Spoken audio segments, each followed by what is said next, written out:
Once you're there, you have to really work hard as a student. And we thought that this is the perfect platform to do this in. And I expected to see some amazing things. And what I saw instead was a lot of conservatism, social conservatism, right? They didn't want the students to have open access to the internet because they were worried that they would use it for chatting and for browsing porn, right? And while I can understand that, there are ways in which you can regulate that, right? So anyway, the net result was that students actually didn't have the kind of open access to internet through various devices that we thought they would, right? In fact, they were proudly telling us that they had expelled a boy and a girl that year for chatting with each other, So this is the ground reality that we inhabit. And in a world that is increasingly informed by Google searches and AI, you cannot take away the human element, right? So please realize that we still live in a country like India, and of course this is relevant across the world, but particularly in India. There are problems that you cannot imagine unless you have immersed yourself in those kinds of social and economic scenarios. So spend time traveling, right? And I was having this wonderful chat earlier this afternoon about how travel is so eye-opening, right? It'll help break down your preconceptions of the world around you. Okay, time to talk about policy. So, look, strategic thinking is a tool that will come to you. You cannot be taught strategic thinking, at least in my opinion, right? You can be taught the frameworks within which to think strategically, and that's useful, but to genuinely imbibe that, you have to imbibe its core components over a long period of time, right? You have to realize that every decision that you make has an impact, right? And then with practice and with time, you start to incorporate those, the ability to think through your decision making and the reach and the impact of that decision very quickly, right? So you can evaluate ideas very fast, and you can, it's almost like running simulations in your mind. That what happens if I do this? What happens if that happens, or or something changes? And then you back that up with research, right? With actual facts. And when you combine those two, that's when you can really get, relevant and very powerful strategic insights. So what happened, the short version of the story is in early 2012,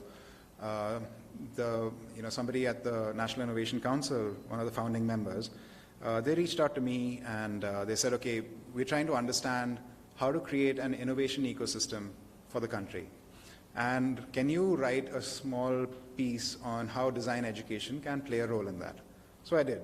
And my small piece was literally a small piece. It was 1.5 sides of an A4 sheet, right? And I got a call back saying, this looks nice, why don't you come and attend a meeting on Monday?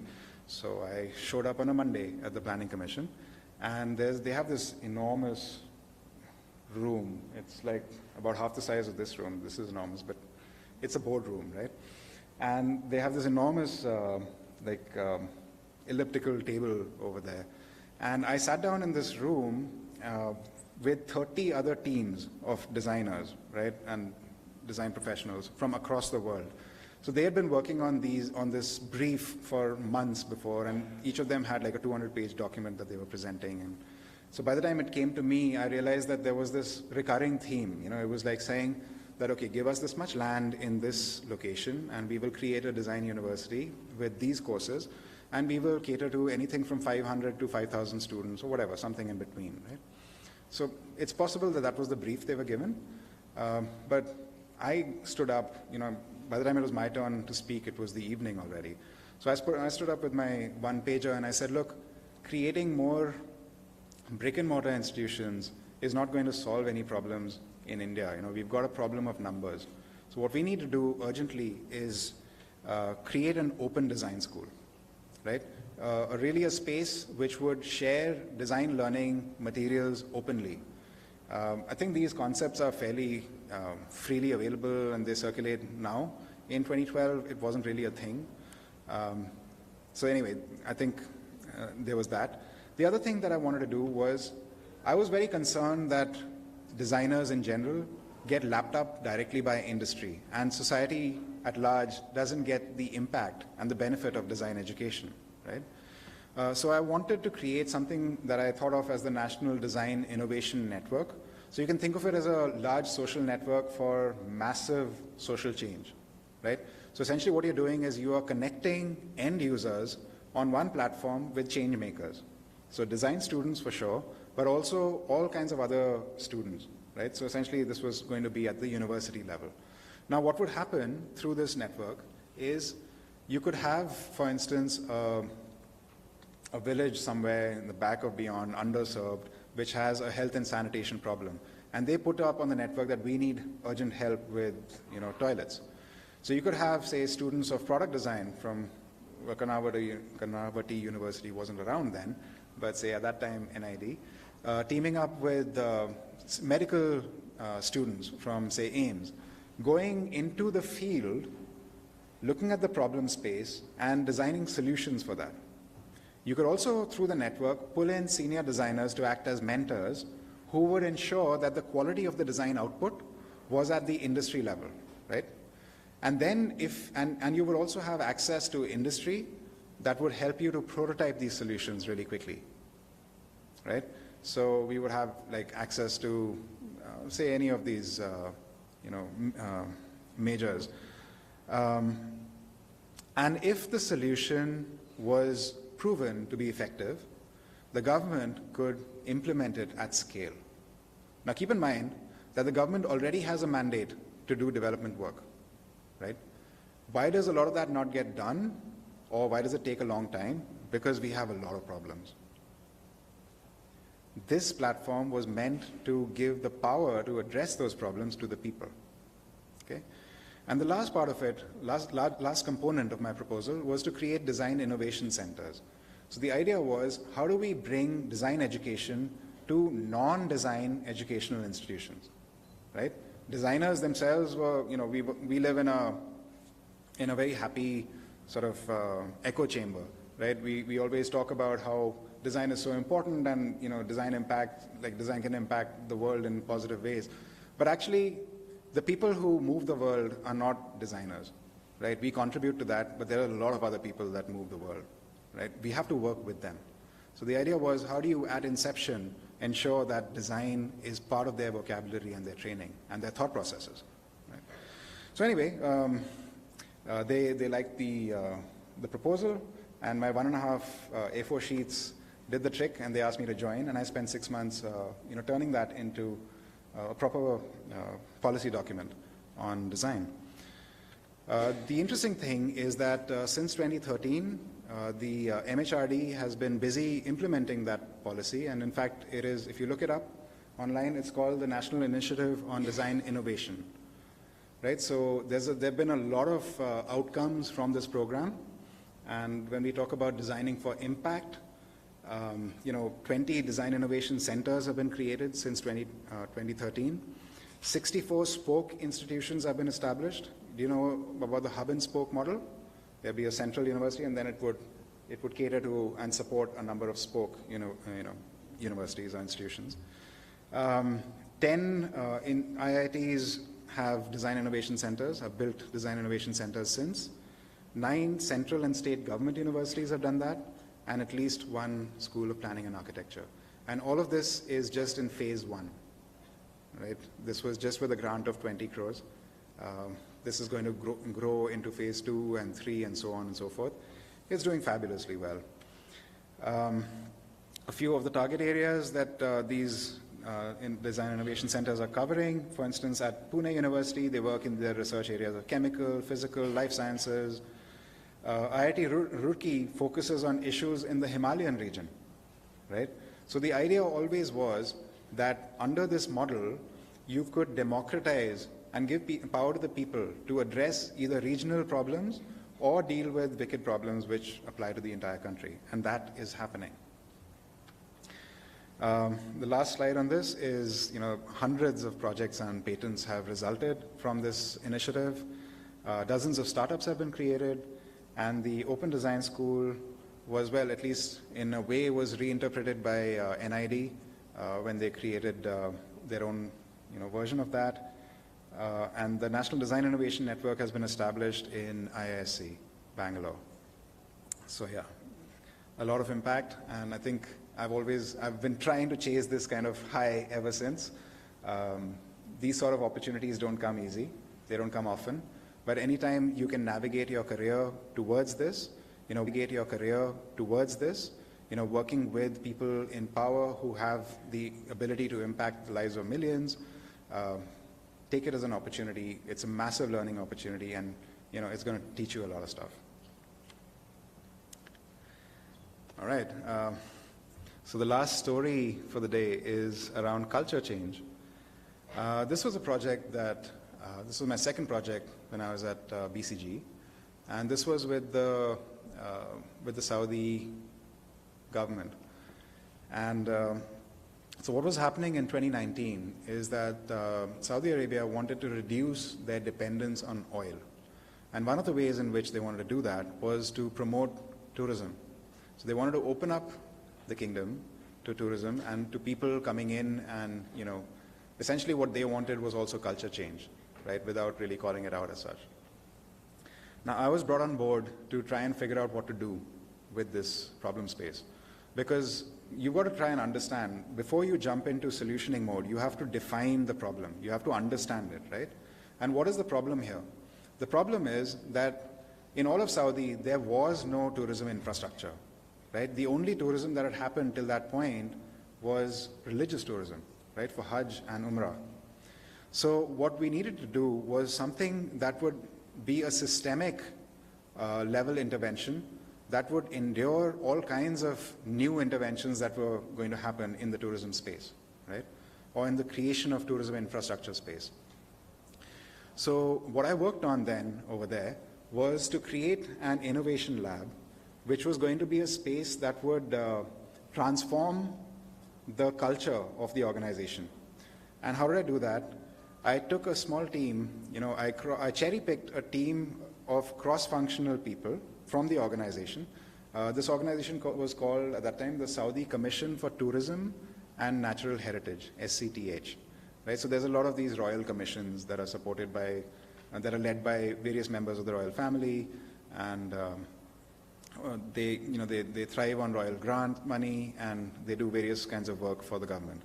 So this was the SCTH, and what I did was I cherry-picked these people from across levels and across functions, right? So we had people from marketing, but we also had people from development, web development, right? We had people from various other departments in the organization, and over the course of 2 months, 2.5 months, I taught them skills in design, in agile methodologies, and actually got them to work on the design of this app. So essentially, I did the work, but they worked with me alongside, and through the practice of actually doing all of the steps in design, they understood at a core level what design really was, right? And because we followed an agile methodology, I was able to do one very interesting thing, right? Every single week, I organized an ideation session. We call these immersion sessions. And we invited people from across levels and across functions from partner institutions. So that were interested that were invested in tourism, right? So for instance, Ministry of Road Transport, right? The Airports Authority, Ministry of Hajj and Umrah, and so on and so forth, right? So we would invite people from all levels and across functions from these institutions to come and be part of these ideation sessions. And you have to realize that at that point, this had never happened, to the best of my knowledge, right? Where you would have someone who was like a sheikh sitting across the table from a web developer and ideating on the same problem, right? It's a strictly hierarchical society. That sort of thing did not happen, right? At least in my experience. So what started happening is, in the first week, we were met with a lot of trepidation, but word spread. And by the second and third week, we had lines of people. We had people lining up to be part of this. And we had people from, all kinds of princesses and princes from the royal family that were also attending. So it was very interesting to have that high-profile, sort of presence, but also having them work collaboratively with people across, levels in the industry. And for the first time, perhaps, right? I can't say with any definite certainty, but for the, it just looked like the first time. They were actually taking advice, and people were shooting down their ideas and saying, no, actually, this is a better way of doing it. Okay, this, you may not get it now, but it was profoundly important that this activity happened, right? And what I realized at the end of this was that it led to a culture shift in this organization. And within, I think, 2 months of my leaving the project, the buzz that these activities had generated and this project has generated, raised the profile of this outfit so much that they were transformed into a full-blown Ministry of Tourism. I'm not saying that this project was responsible for that, but I think the fact that we got so many eyeballs and we got so many people talking and really happy and excited about this kind of culture shift, it really contributed to that. So anytime that you get a chance to influence people's mindsets and how people fundamentally think, grab that with both hands, right? And it's your responsibility as a designer to do that. There is no other function that does it as well as design. All right. Okay, and this, in conclusion, I want to just outline what your careers might look like, right? In my experience, you would start off typically as an individual contributor, in which case the things that you would be most concerned with would be developing your proficiency in certain software and various design tools, right? So if you're into photography, you would work on mastering your camera, right? The technicalities of the camera and your skills in photography. Similarly, with product design, you would master the tools, right? So all your core design skills, right? You would be working on critical thinking, or at least you should be working on critical thinking. Communication is supremely important, right? How do you work with other people? As you move up, as you develop further as a designer, you will start to take on additional responsibility. You will start to lead projects. You will start to lead teams of people. You'll be a people manager, right? So people leadership will be an important skill that you'll start to develop. Project management will be absolutely critical. Strategic thinking. So how do you think about the strategic goals and objectives of the business, and how do you align those with the design goals and objectives? Conflict resolution. You're working with people at the end of the day. Not everyone gets along. Sometimes you have to really step out of your comfort zone and mentor people and guide them and counsel them. You have to learn these skills, right? And you have to obviously master processes. And at some point you will reach the level of design leadership, and what does that really mean? At that level, you will be responsible for the vision, right? You have to understand what the requirements are of the entire space that you're operating in, right? What are the business requirements? What are the user requirements? And then you have to craft a vision that will, a design vision. And a design vision will typically work seamlessly, hand in glove with the business vision and the goals over there. You'll obviously work on strategy, change management, like I just described.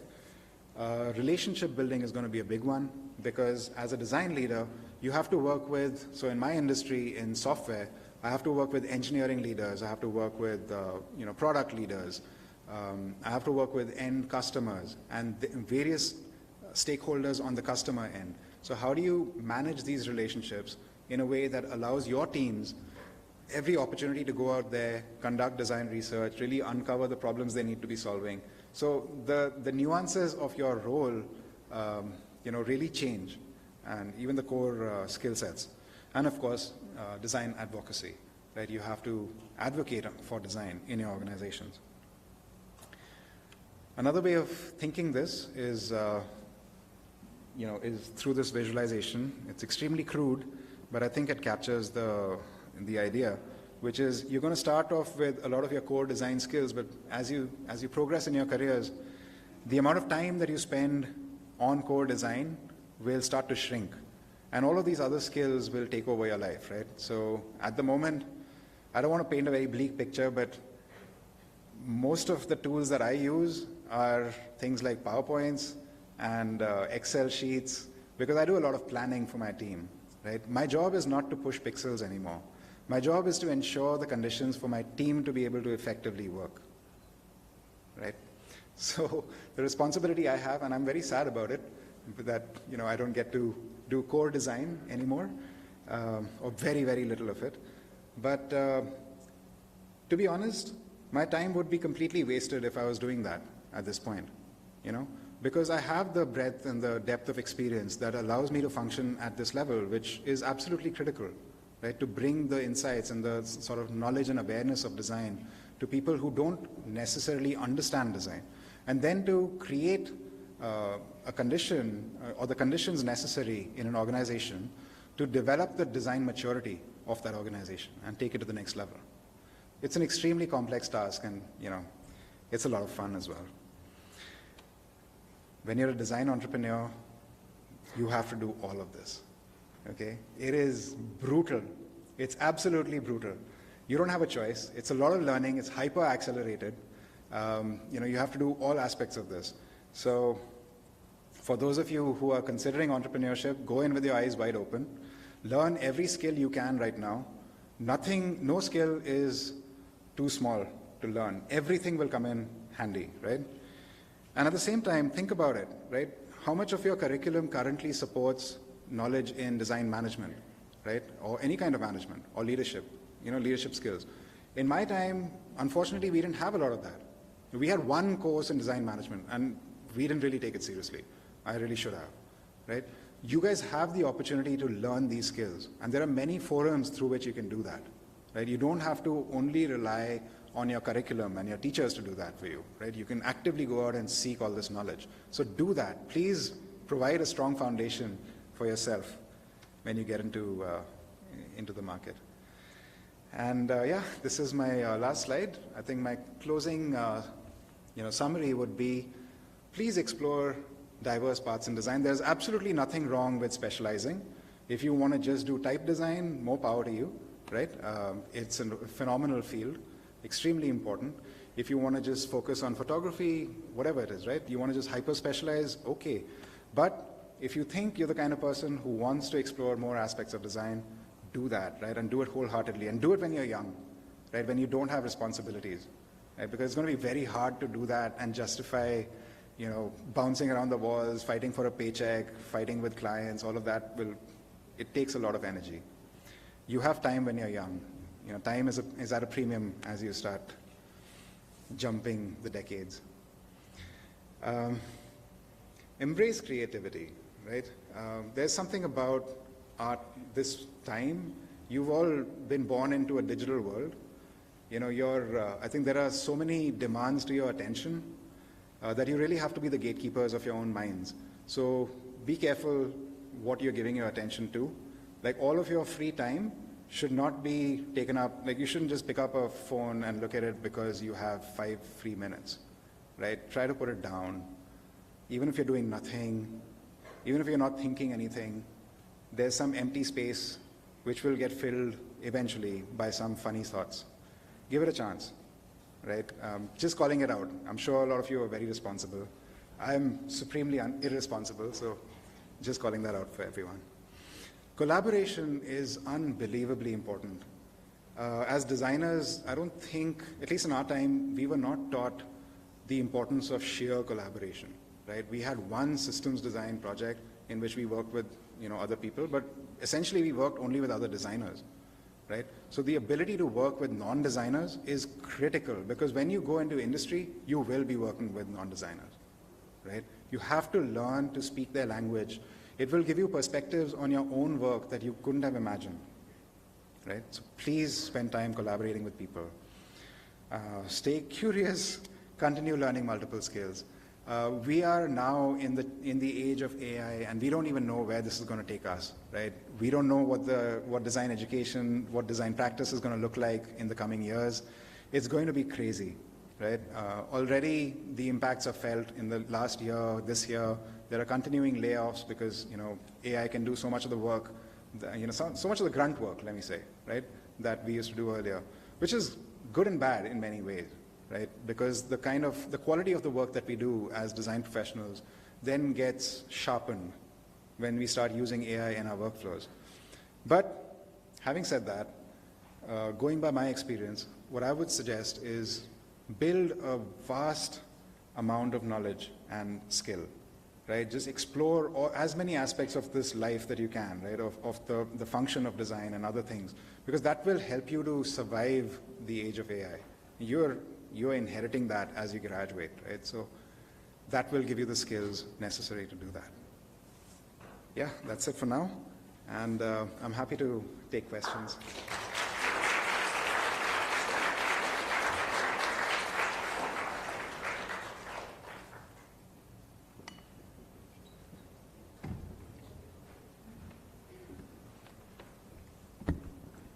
Thank you, sir. That was really insightful and a lot helpful for a lot of us around here.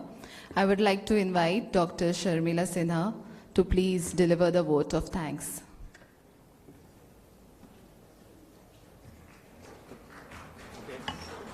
Thank you so much.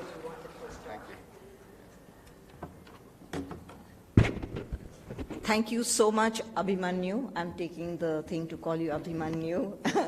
And really encapsulating within such a short time the whole journey, insight, learning, experience of yours in the field of design and the world around us, and how design is so important and not to be siloed within just the practice of design. The practice of design is beyond the digital format of the laptop or your tablet of making something, but it is to drive yourself as 360-degree designer. I think that was the most insightful thing that you drew for us. So just recapping on that, so each one of us, to be a responsible citizen, we should be a 360 degrees designer by being sensitive, by having humility, because to accept what the problems are and how we can be a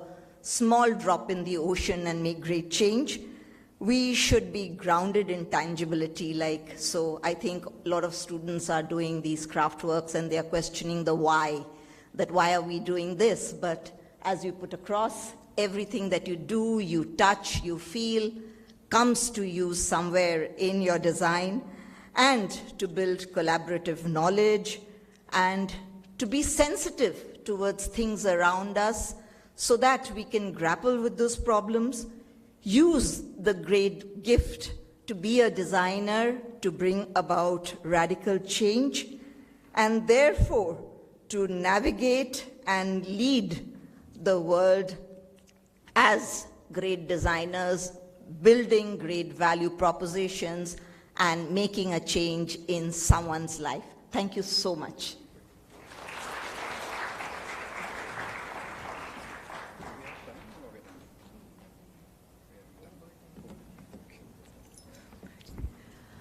Thank you. We shall begin with the next speaker session in 5.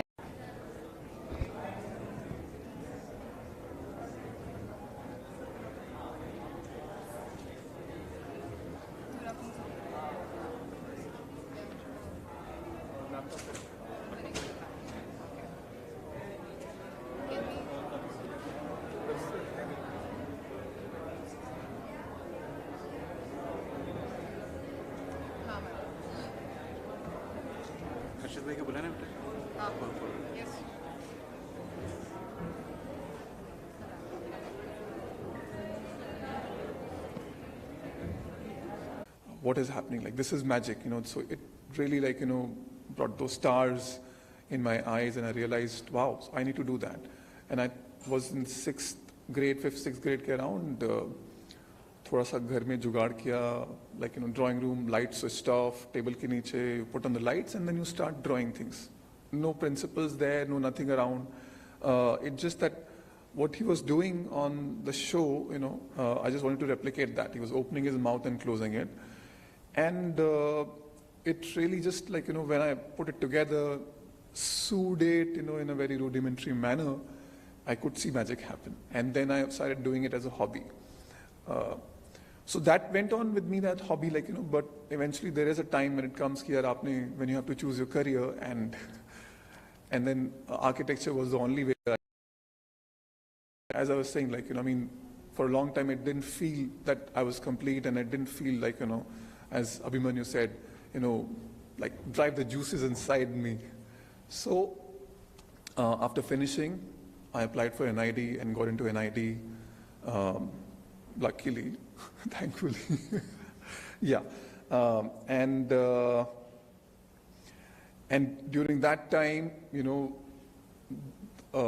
best phase of your college life, you're like, spending time with multidisciplinary design students, like, thinkers, and you're like learning from your faculty, from your peers, and by doing stuff yourself, and it's a great phase. So I think this is something which I would like, as a college life, this is something which you guys have as a gift. Nobody's going to judge you except for yourself. So definitely make all the mistakes which you can. बाद में बहुत judgment होने वाली है, but at this point of time, make all the mistakes. Hone your skills, which is required for you to be ready for the industry. But this time will never come, and that's why, like, I think it's really beautiful to not just your skills, but hone up your character, and then maybe find a path of what you really want to do. So, yeah, speaking about the path of what I really wanted to do was tell stories, and I think it became more clear to me. And unlearning happened. And the decision came in when we wanted to make a short film. With Mr. Ram, three of us went, and he was like aging. He said, I can't really teach you any skills. You guys are anyways learning at this college. Why don't you make a film? It was 2 months period. And we also said, okay, fine, that's a great thing. We have not really put anything together as a project, but it would really be good to take it up as a challenge. And he was right, like, हमको animation principle सीखने के लिए, why would he spend time? The point is, get on with the project, learn, make mistakes, and see where it come out to. How does it come out? So we said, great, let us present some ideas to you, 3 of us, Parag, Mehul, myself. And if you like any of the things, then he said, okay, fine, if I like anything, I will take you as an intern, and then you will get a stipend. And within a weekend, we had some 10 ideas. Another 3-4 days, we had fleshed them out, written like 1-page sort of concept note and things around it. And then next week we were back in his office. We said, take a look at it. What do you think about it? Out of which one idea clicked. Clicked in the sense, when he was reading all through it, he reacted. There was a reaction in him which we saw as an audience reaction.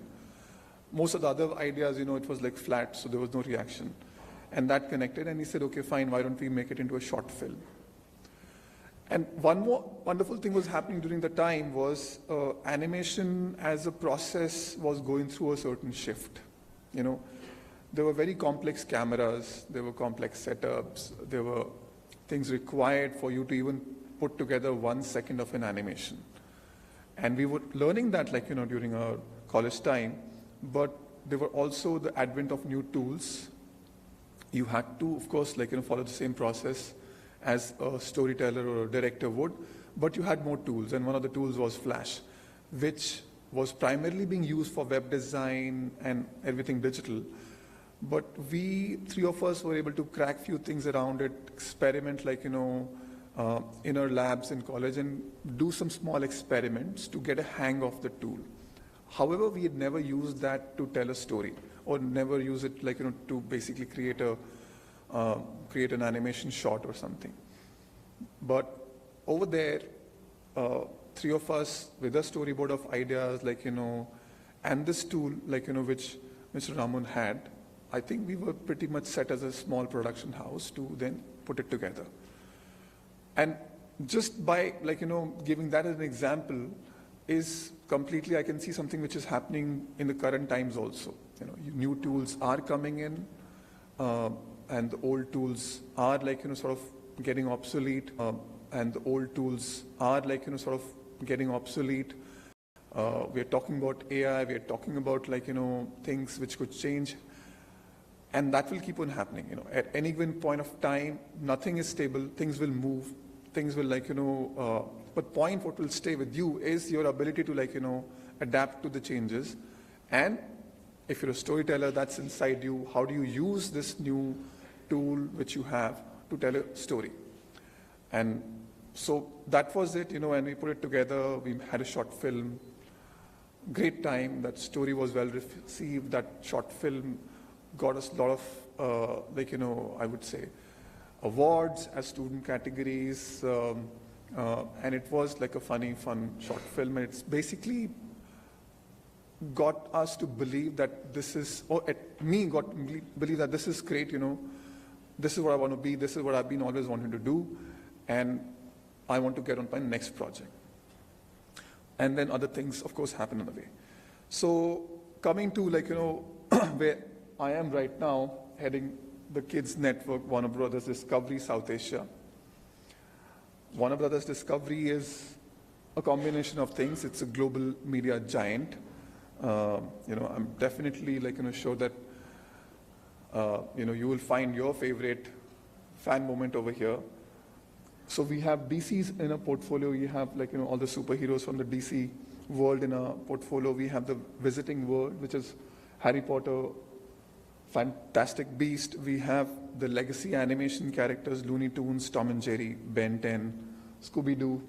And we have, of course, Lord of the Rings, Game of Thrones, The Matrix, and Friends, and many more things. So it's a global media giant, competing in the best of spaces, currently becoming in the tech space with launch of a lot of platforms globally. But India, we're also leader in factual entertainment. So when it comes to creating content over here, we're leaders from Discovery side, we are leaders in this. And also lifestyle.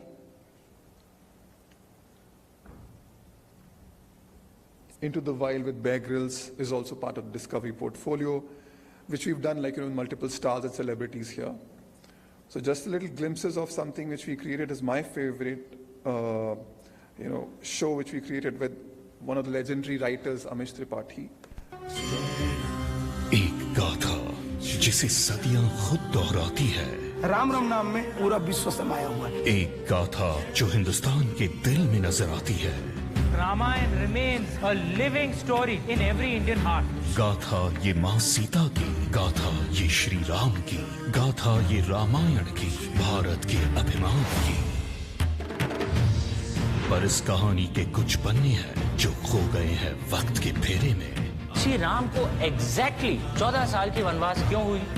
अब वक्त है उन्हें रोशनी में लाने का। What we found in there was a sign which resembles the most modern spacecraft. अब वक्त है रामायण के अनसुने रहस्य सुनाने का। क्या इन पत्थरों से हुआ था राम सेतु का निर्माण? चारों भाइयों की एक सबसे बड़ी बहन थी, but where did she go? जानिए रामायण के रहस्य। A Discovery Plus Original, Legends of the Ramayan with Amish, 7 अप्रैल से Discovery Plus ऐप पर। And we are also the leaders in the kids categories. These are the brands, platform which we have: Cartoon Network, Pogo, Discovery, Kids. Most of you would have grown watching Cartoon Network. I grew up watching Cartoon Network, and that's some of the the characters and portfolio which we have in our team over here. So small glimpses of what we do. This will give you a sense of what goes behind making a character or a platform successful, and how as a business there are so much more avenues when you have created that successful IP or a character. So just a glimpse. Little Singham. Yes, sir. Goku. Yes, sir. Chota Bheem. Yes, sir. इतने सारे योद्धा हो क्या रहा है भाई? It's the biggest, most epic party. Wow! कितने बच्चे आएंगे? 100 बच्चे। और बड़ी सोचो। 1000 बच्चे। अरे बड़ी सोचो। कितनी बड़ी? 57 मिलियन बच्चे। क्या? क्यों? किसके लिए? इंडिया के हर बच्चे के लिए, क्योंकि Warner Brothers Discovery is celebrating every kid in every way. छोटे बच्चे और बड़े बच्चे. What fun! Best friends, close friends and imaginary friends also. Local heroes और global heroes भी. हाँ भाई हाँ. Japanese anime, Konnichiwa. 2D animation और 3D animation भी. Let's celebrate! Bunjata!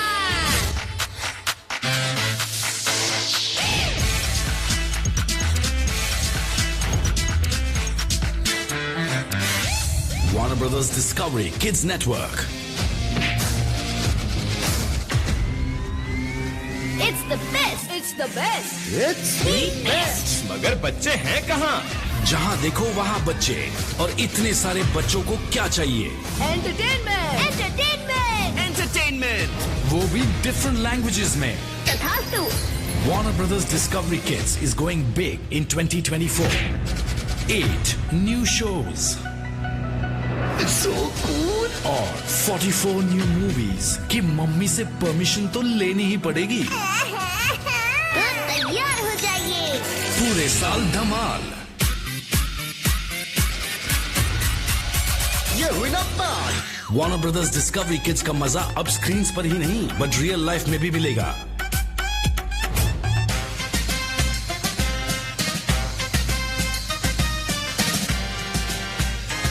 बहुत मजा आएगा.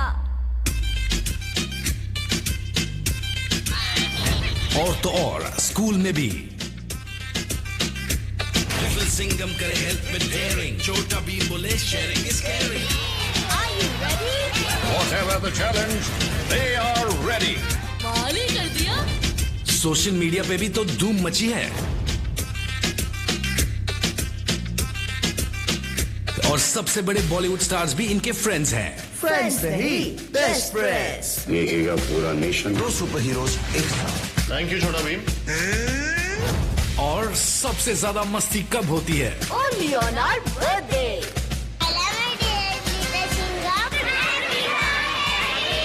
अब मजा आ रहा है. सबसे बेस्ट ब्रांड्स. Kellogg's चोकोस का छोटा Laddu. Jolly Rancher lollipops. Double the flavor, double the fun. Happy birthday Bhim. Powered by Fresca juices. QR code scan करो और लिटिल सिंघम के साथ करो शेर का टशन. तो क्वालिटी वॉल्स का नया क्लाउड बाइट. सबसे best partnerships.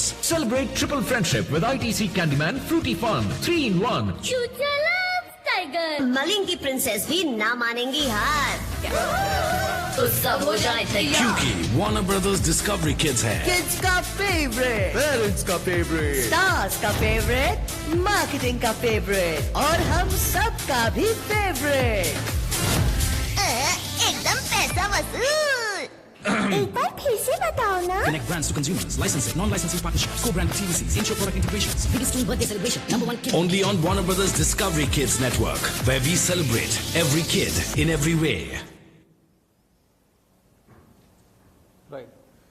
So celebrating kids in every way and everywhere. We are part of the kids' life, and this is quite important. Like from a creators, when you are making content which you consume, that's like it's a little more simple and easier.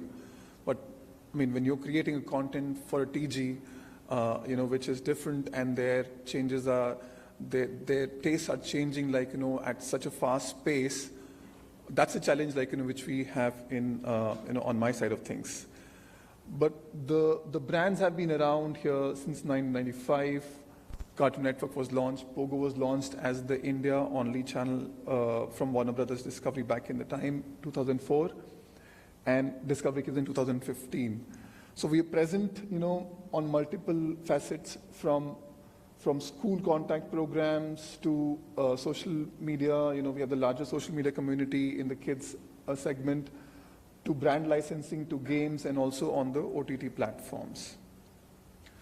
What really matters on each and every time, like when we're doing something or we're trying to design something or planning something new, what really matters to us is who's our TG and what's really happening. And this question is the most challenging question, like which we keep on facing every season or every quarter, and because there's so many changes happening around that time.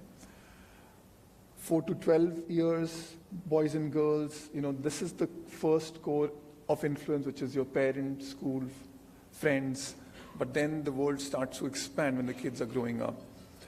And they're going through so many physical, mental, social skill development, leading to a lot of chaos, I mean, they are also trying to figure out themselves, like what are their boundaries.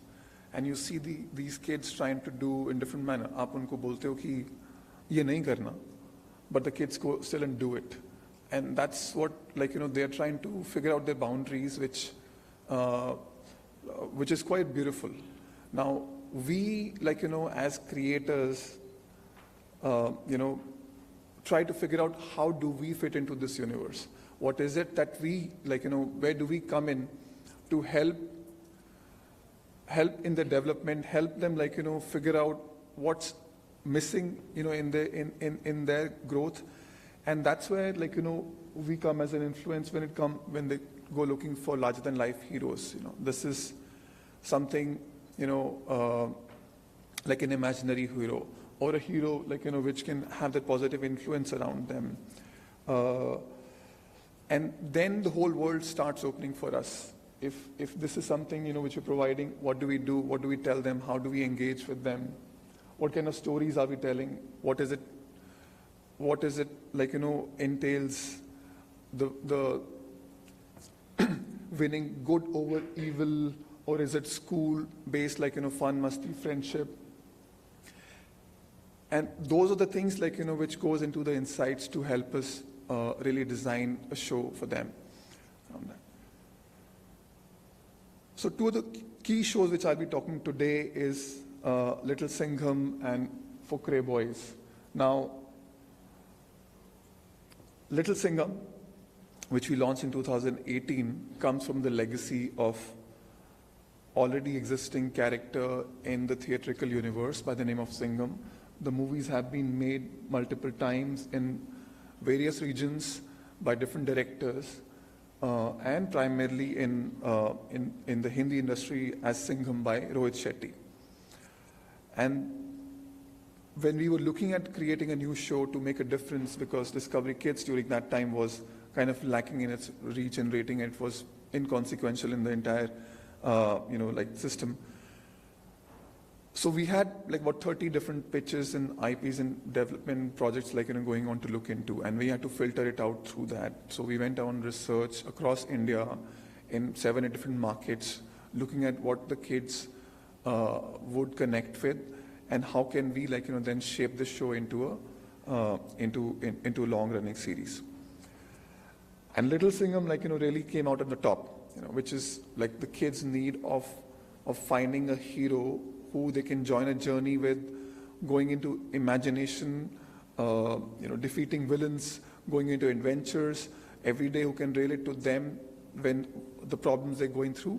And this channelized through the stories of Little Singham. They found inspiration, they found strength, and they found that the ability to go and do things out there, which is encapsulated in the word Atamaji Satakli. It's yes, we can do it. And then Fukre, this is again, based on a Bollywood IP, amazing, series which was created. But when you look at it from a lens of a kid's broadcaster, I could see that there is a lot of story. It has imagination, it has characters who are quite atrangi, and then there's a mix of things which I could see putting them in a school setup. That something will come up which is very unique out of the shows. So, little glimpse of each of them here. नाम भी same है और entry भी same है, style और swag के साथ दोनों का एटीट्यूड भी सेम है। आया सब same to same, but different क्या है? डिफरेंट? आतामाजी सटकली डिफरेंट है शेर का टशन। बाबा रे बाबा, सिंघम लिटिल हो गया। पुलिस की वर्दी शेर का दम, नाम है मेरा little Singham. Dabur Red Toothpaste presents Little Singham. Starts 21st April, 1:30 p.m. and 5:30 p.m. on Discovery Kids. Right, so this really helped, put together a perfect launch. We had the leverage of a very strong Bollywood IP, a character which is there, But it still did not fit what the kids really wanted. Like, just getting Ajay Devgan and showing it to the kids will not work, may not work. Because that's just one film and he's basically has one problem to solve towards the end of it. We are talking about 500 episodes. How are we going to keep the kids engaged for that longer time? We are talking about 50 telemovies of 60 minutes each. How different would each movie be from the previous movie, and what is it like, that will be different. So while we had the DNA of the movie Singham, we had like a reference of a cop character based on Ajay Devgan, but we didn't want to make it him Ajay Devgan. And we had this entire world which the kids live in, which is full of imagination, which is full of adventures. There is nothing restricting them, like, from going about, like, and going out there. So we wanted to, like, keep that flexibility with us. And so I'm just saying that's again, a kind of learning which we had to, or development which we had to build within quite early on. What are the flexible levers which we will add into the character so he doesn't look monotonous? What is the unique factor, like, which we are giving this character, which will be quite different? So we devised that this is few things, like, which were added on, is that he's got a lion's tattoo on his forearm. The lion's tattoo is basically Sher ki Shakti isme andar hai. So to justify how is he able to do such superheroic stuff, he's just a kid, like 9-year-old kid. And whenever he senses trouble, it's the spidey sense, that tattoo glows. So he can sense that there's trouble coming in. How does he improvises and be prepared for that? With every hero, like, there is a villain. Now this is, as you can see, nothing, which exists in real life from the Singham movies, but his name is Kal. He brings in doom into the world. That's what his, like, ulterior motive is. He's resurrected from netherworld, but he has very big ambitions. And that this villain opened up, like, the world of fantasy in Little Singham, who is existing in Mirchi Nagar, in a normal town, but with the villain, like, who's so powerful, come from the netherworld, with so much power and ambitions to take over the earth, not just earth, but the universe. It opens up more opportunities for the hero to go explore. And these are the, like, the opportunities of fantasy. And we really love that part. Like, this is something, like, shaping up. It's not chore versus police stories. These are opening up to be quite different and interesting. So yes, he brings in a lot of firepower. I mean, as Disney's, like, used to say, the bigger the villain, the bigger the hero will rise up to that occasion. And that's what we wanted to build in over here with Little Singham. And he doesn't let Little Singham, like, at rest. So we've done about, like, about 10 movies around them, on this movies. But one particular movie is great because this is, again,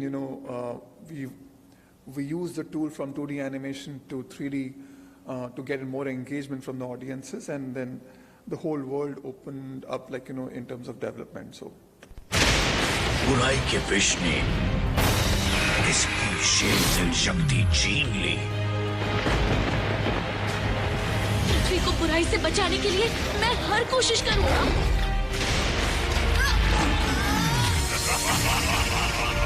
फैलाएगा जहर का जाल। काल? काल नहीं, विष। New movie Kaal Bana Vishkar, 14th August 11:30 a.m. and 15th August 12:15 p.m. on Discovery Kids.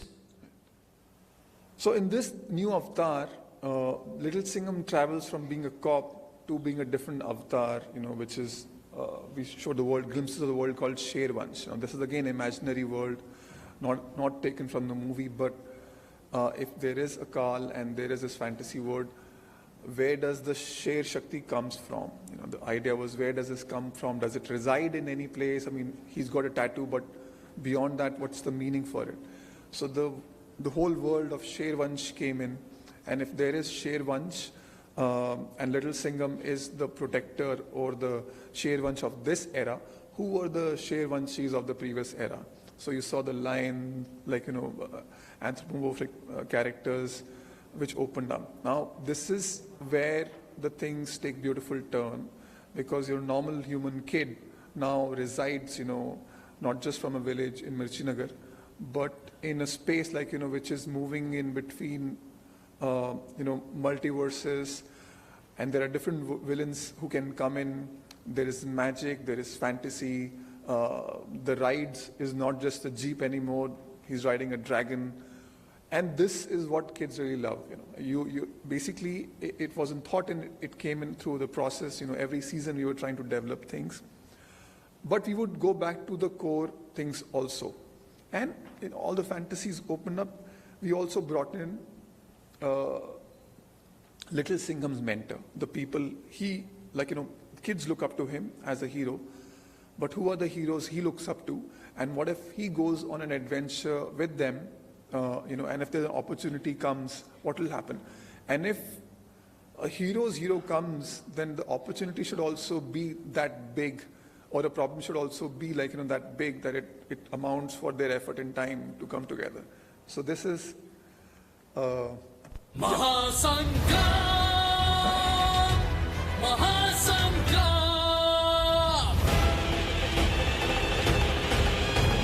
Puhar sun, pukar sun, पुकार सुन पुकार सुन मन के शुद्ध विचार सुन पुण्य की ज्योत से गाए जा विजय की धुन गाए जा विजय की धुन गाए जा विजय की धुन दया करे या क्रूरता दोस्ती या ईर्ष्या क्या चुनेगा तू बता घमंड या फिर एकता झूठ को दे के मात सत्य का कवच तू बन भय को तू दे भगा निडरता का गुण तू चुन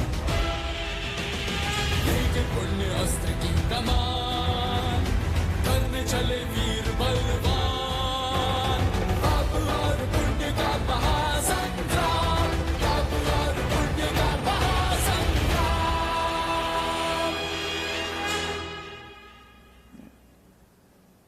So the opportunity presented when these villains led by Karl takes over Devlok, and there is no the problem is bigger than Little Singham can himself handle. It's not just about simple chore or police. And just moving it away there. But beyond that, we wanted to add a few more things here. Is this paap ka ghada?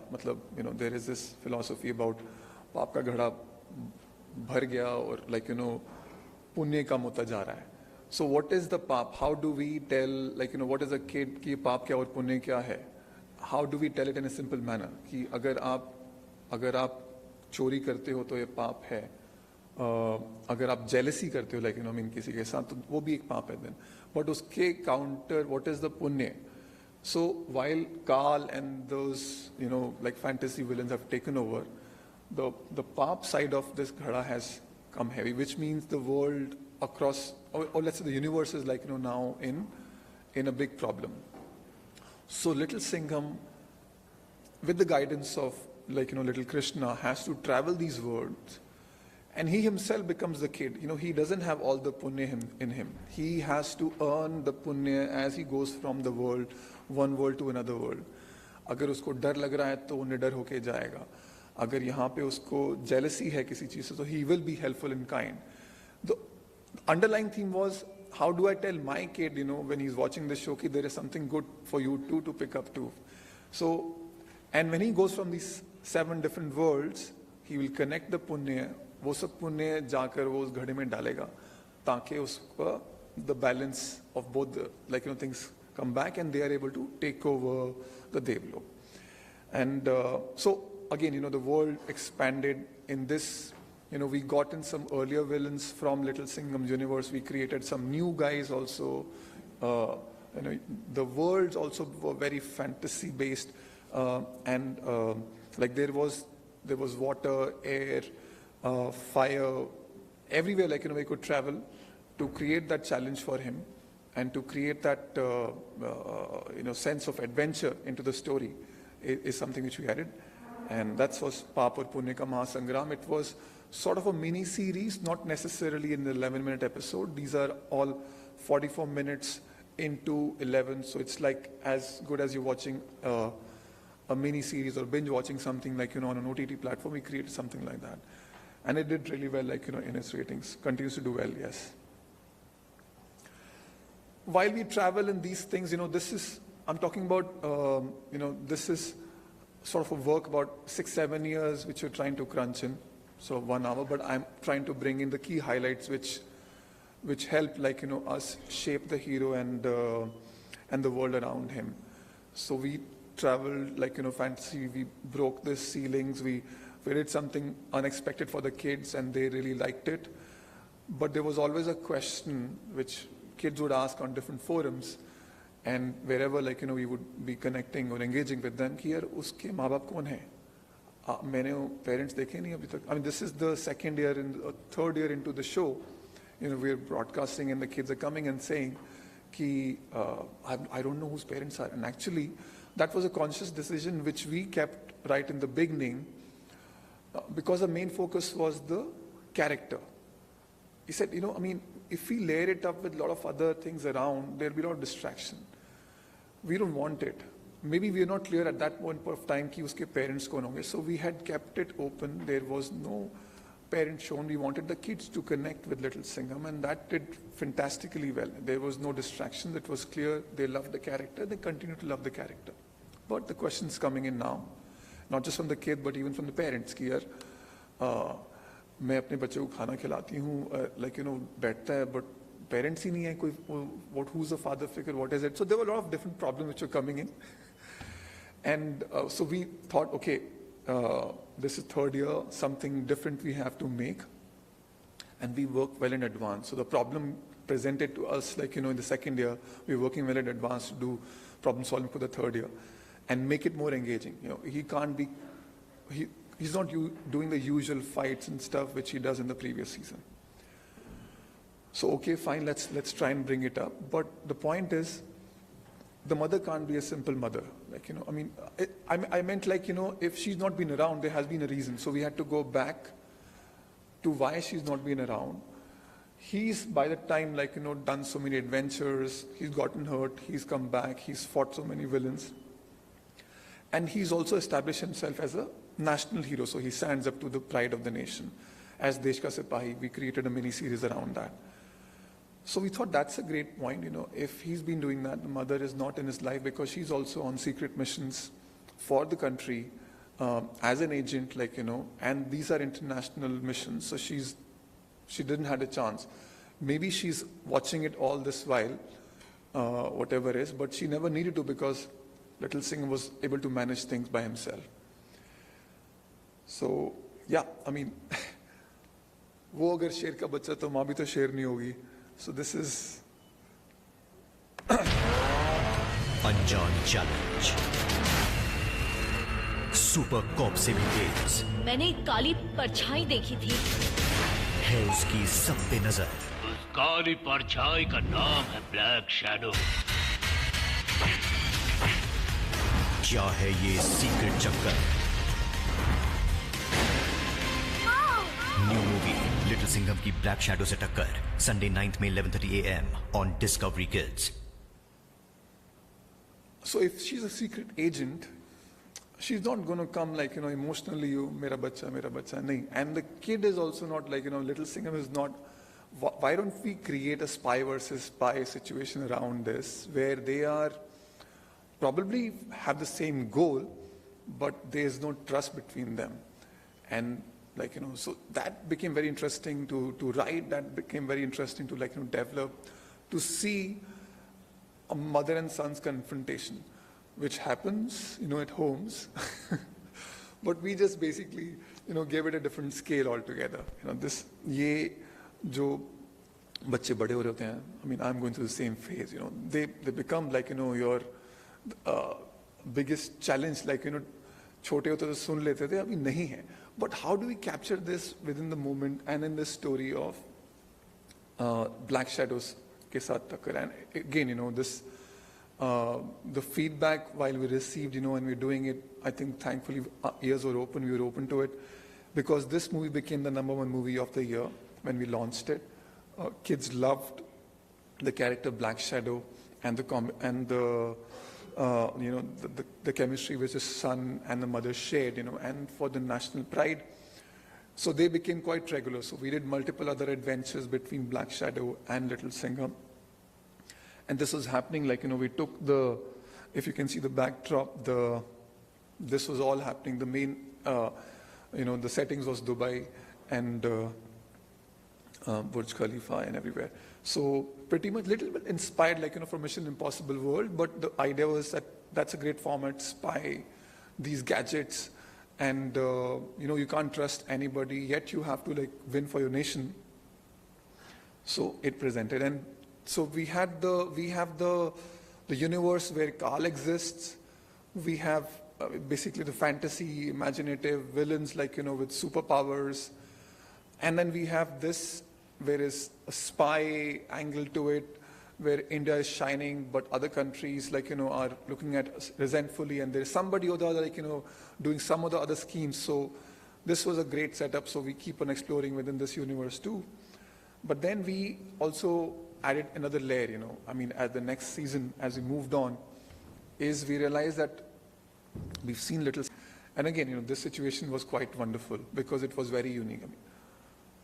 And I'm talking about we do 52 episodes and then we get this opportunity of trying something really new, which can give us another opportunity of getting, telling different things to the kids. So yeah.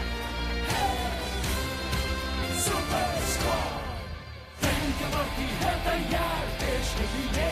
Super Squad, Super Squad.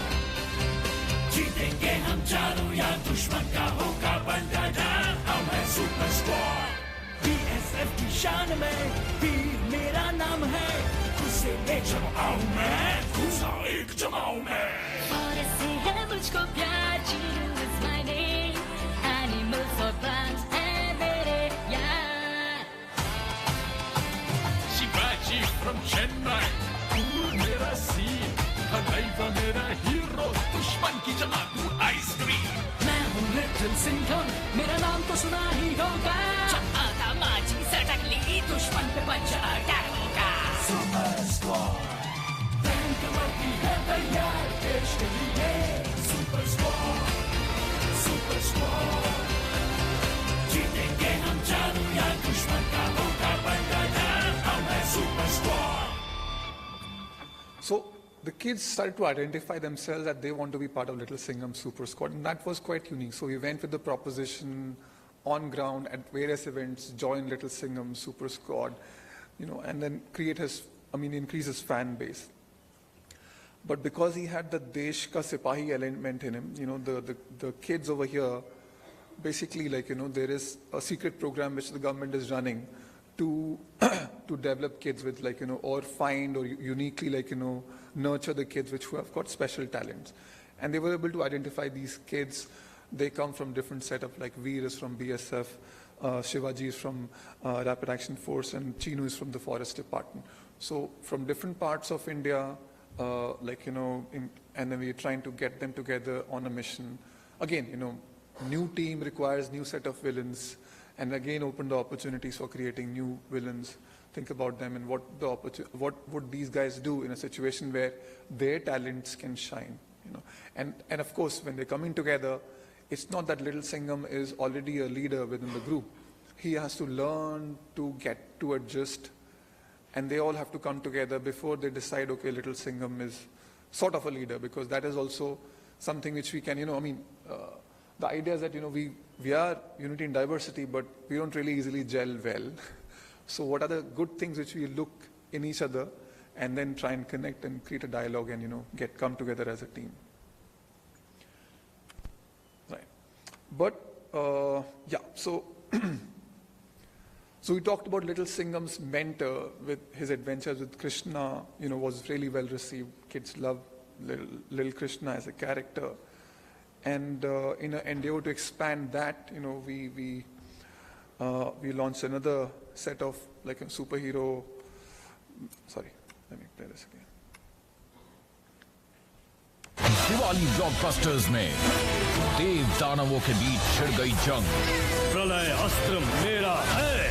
अपार शत्रु के खिलाफ खड़े हैं Baahubali friends और little Singham. हृदय अस्त्र उसे ही मिलेगा जो इसका सच्चा दावेदार है। टकराएंगे महाबली तो होगी इस बार न्यू महा ब्लॉकबस्टर में घमासान। देखिए दिवाली ब्लॉकबस्टर्स में बाहुबली फ्रेंड्स राइज ऑफ अपार शत्रु 12 नवंबर संडे दोपहर 12:30 बजे सिर्फ पोगो पर। Right, so all the little deities came together when the universe, was at stake, and these are again, the idea is the mentors who he believes in, who he looks for that, those opportunities whenever he's off track, and they come together to help him. So kids love, they coming together. This became like a massive universe, exploring so many things, and we continue to develop these storylines also, Karan. So yeah, this really helps you going with the proposition as a hero character. Kids engage, they would be engaging with the character. On various different platforms, we go with themes such as heroes of kindness on ground, inspiring storytellings, create, some sort of engagement with the kids in the schools. Of course, Bollywoods come, and we collaborate with the Bollywood heroes. This is like an ongoing thing right now. We reciprocate, share fan base from each other. And during COVID times, we were telling some really unique stories. That was something which COVID, animation we were able to do virtually. So we were able to still create stories, although a little slow, but if they listen from the hero or their main character, it's easier for the kids to adapt to those things. So, and then we were there, at the Wagah border, singing chants for the national heroes, going there with a lot of purpose around it. And this is beautiful because, once we do that, we also get amazing. This is just one of the things of a mother sharing here. How much the kid is now engaged with Little Singham, he just keeps on creating these drawings non-stop every other day. And we get these fan mails. It's just amazing, And as Abhimanyu was saying, what are the things, look forward to which create an impact? This is something which really, gives us that shining moment of, and keeps us close to what our vision actually is to be that impactful in the kid's life. And yeah, he's doing it. He probably never drew, but it's just the connect with the hero, is just making him do so many things. So that's really amazing. Right.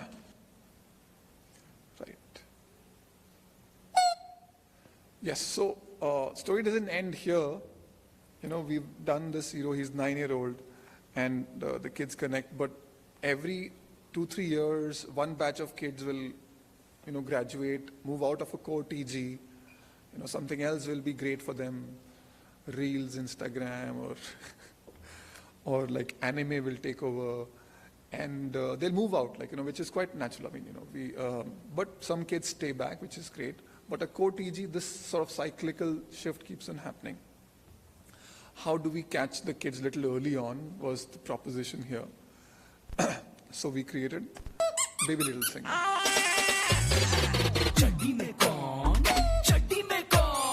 Naughty nut cut, milk पीले झटपट, P के आए energy, हंसे खिखी, कभी कभी हरदम खेले पीकाबू, cutie पाए क्या है हाथ में, अरे छी छी छी छी, चड्डी में कौन, चड्डी में कौन, Baby Little Singer, Baby Little Singer, Baby Little Singer, Baby Little Singer, नाक में हमारे इसने कर रखा है दम, इसके बचपन से इसे kidnap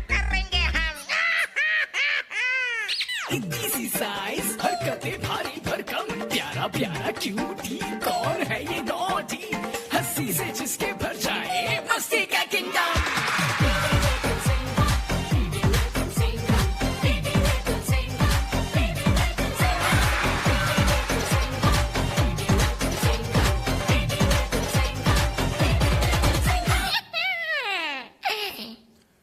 So in the current universe, the villains have not been able to do anything around Little Singham. You know, उन्होंने हर तरीका अपना लिया, हर तरह के villains आ गए. They've tried, you know, whatever they had in their means to do, but Little Singham is still like, you know, the hero. So one of the villains from Little Singham universe is, his name is JJ or Jungly Joker.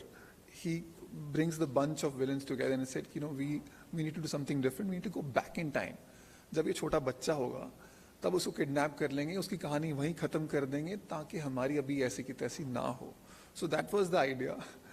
Through some time traveling device, they, at that point of time, Little Singham is in kindergarten with his set of friends, baby Bubbly and Lattu and Chicky. These are his constant friends, and they are in a kindergarten. And portal opens. You know, he sends a new villain every time in each and every episode. These are non-dialogue. There is no dialogue. So the idea was not to have too much dialogue, because that's in little. We wanted to do a Tom and Jerry take around it. Like Little Singham at some point of time became little serious. Yeah, there's always an action, there's always a heightened drama, so he's always into action mode. But we were not able to tackle the Tom and Jerry moment, the lighter side of the action. So here it's completely non-dialogue. Each and every time villain comes, they chase after him. Baby Little Singham doesn't speak, he just does his, and he's not got those superpowers yet, so he's vulnerable. But he has friends, and he's got the fart power and stuff like that, through which they, a lot many other things, they, not just the fart power, but they were able to win the day, and these are like small, adaptations. So, again, this increased the fan base movement. We were able to connect with the younger kids through this action, and Little Singham universe keeps on expanding. So, something which we did very recently, Chota Bheem, this is like one legendary animation from India. There are kids, I love him, and when you grow up like, Chota Bheem, but it's like 15th year in its running, and this is the most amazing character which has come out of it. There have been things, and with the whole merger of the company, Chota Bheem is also within the same company. So we produce Chota Bheem episodes also, and yeah, Little Singham. And the moment came together that, yeah, this is like a Shah Rukh Khan meets Salman Khan moment, and how can we do it? But there were complexities. These are from different studios, they're different IP owners, and they all each have their own goals. However, we started presenting the idea. We discussed it with the guys. Can we do it? Can we crack it up? This could be a great moment in the kids genre, in the kid broadcasting world. And thankfully, we were able to work it out with them. It took a long discussion. These are like 7 months of discussion to even come to, okay, kuch karte hain. So it's not easy, but now, ab agar hona hai to karna kya hai? What do we do about it? If this opportunity comes in a hand, what will we do? Like, how will we have एक मैदान में 2 तलवारें होंगी तो थोड़ी मजा आएगा. So what is it? So we came with an idea like Little Singham is a cop. Of course, when the heroes are coming together, the villains will also be there. So they won't have their amazing villains who are class apart, and they are obviously scheming something big. But what if Chota Bheem, who has been ideal through the time, 15 years, uske upar kuch ek ilzam nahi laga. What if the villains or something happens and he's at fault, for which he has to go to the jail or something. That brings Little Singham to the universe, and then there could be this chase because they don't know each other yet. They don't know okay, fine, who cares? They're both superheroes of the universes. But that opened up a lot of things, that a discussion about their characters, Little Singham, temperamental, Little Singham, action focused, like pehle gussa marega, baad mein baat karega. Chota Bheem, is calm, is peaceful, very powerful, but he's that. So there was this different temperaments, but the same goal. So ek aag hai to ek pani hai, and that's sort of came, little more depth and a meaning to this entire approach for here. So what if they had this special power come in through some, intervention, or something they have to do to achieve as a goal to then, you know, reach the story. But the idea of, like, you know, seeing Chhota Bheem behind bar was quite shocking, and we wanted to use that opportunity to create that buzz among kids, you know, and of course, you know, to see that both the heroes can coexist in the same universe. Breaking news, Chhota Bheem को जाना पड़ेगा jail, little Singham है उसकी तलाश में। Little Singham, मुझे रोकना सिर्फ मुश्किल ही नहीं, नामुमकिन है। इंडिया के सुपर कॉप लिटिल सिंघम का सामना होगा इंडिया के सुपर हीरो छोटा भीम के साथ। भीम, कोई नहीं ऐसा जो मेरे हाथों से बचा, तू तो गया। छोटा भीम और लिटिल सिंघम की टक्कर जैसे आग और पानी की टक्कर। क्या लिटिल सिंघम कर पाएगा छोटा भीम को अरेस्ट? देखिए पोगो पर। So this got a lot of buzz going social media. Even the kids who were not watching Pogo or cartoons, you know, suddenly came in because they had grown up on watching Chhota Bheem. यार कि ये क्या हो रहा है? कौन जीतेगा? They आपस में उनके dialogue शुरू हो गए. कौन जीतेगा?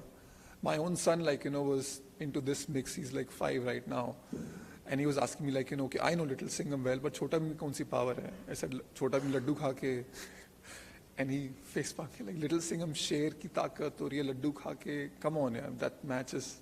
It's not evenly matched, but I said.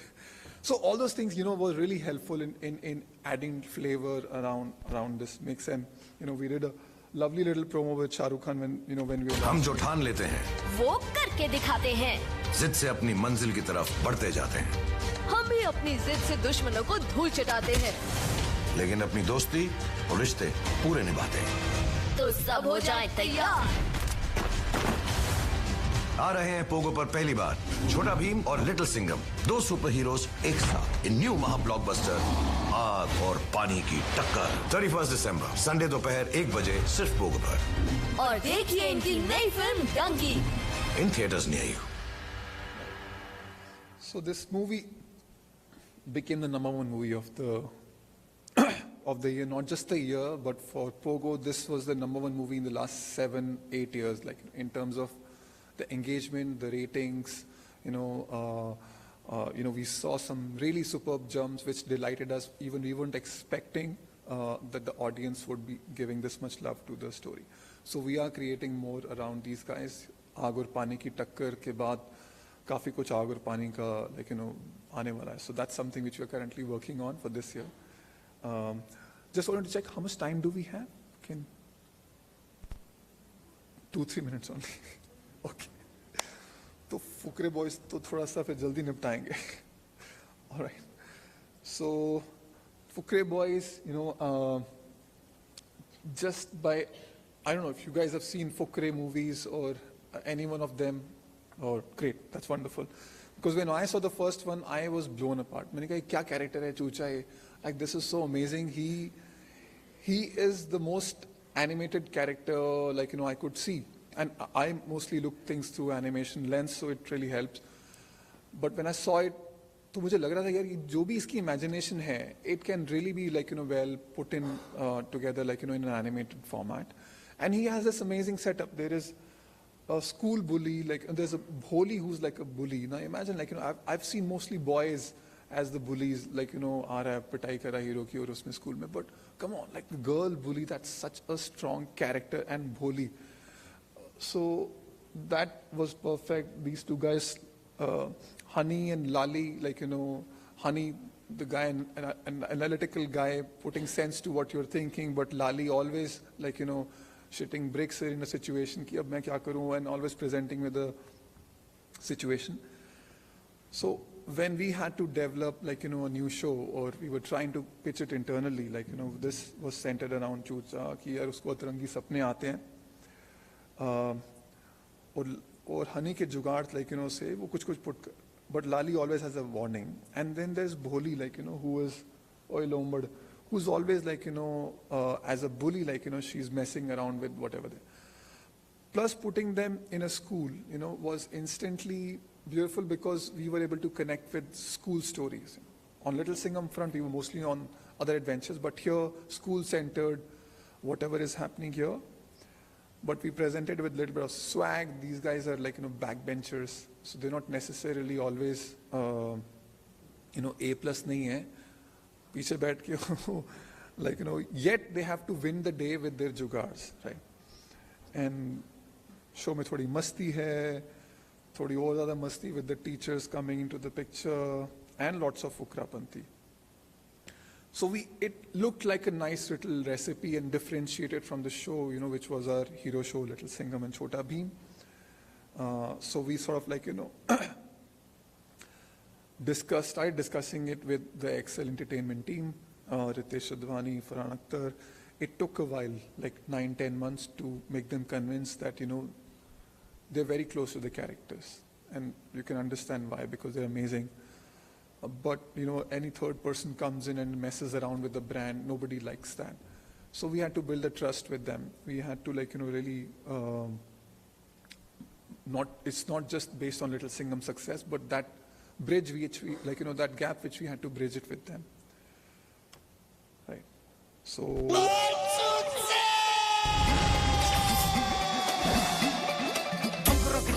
सपनों की गोली हरकत ऊट पटंगा हनी के चलाने की जेब पे खाली कदम कदम पे पंगा कोई रुक सपना बिठाने दे कोई बता सकता है कि टाइटैनिक कैसे डूबा? सर यस मिस्टर चूचा, टाइटैनिक ऐसे डूबा था।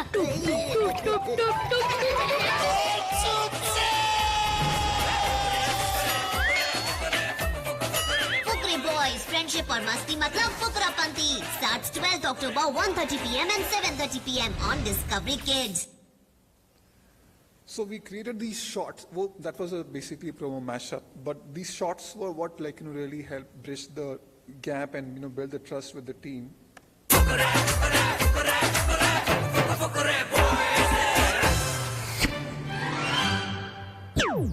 Students, क्या कोई बता सकता है कि टाइटैनिक कैसे डूबा? सर मैं चूचे फंसवाएगा क्या? हाथ नीचे कर। अरे तुझे भाई पे भरोसा नहीं है? यस मिस्टर चूचा, टाइटैनिक ऐसे डूबा था। मिस्टर चूचा,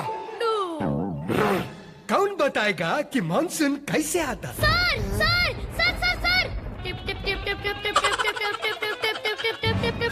साइलेंस, बहुत हो गई। चैते के नाम का घोड़ा कैसे गिरे? सर धड़ाम से। बॉइलिंग वाटर के मोटरसाइकिल का engine.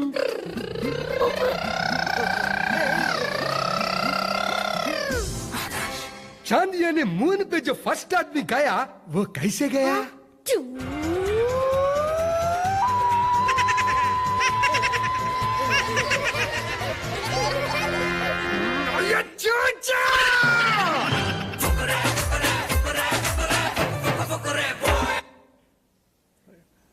One more of this.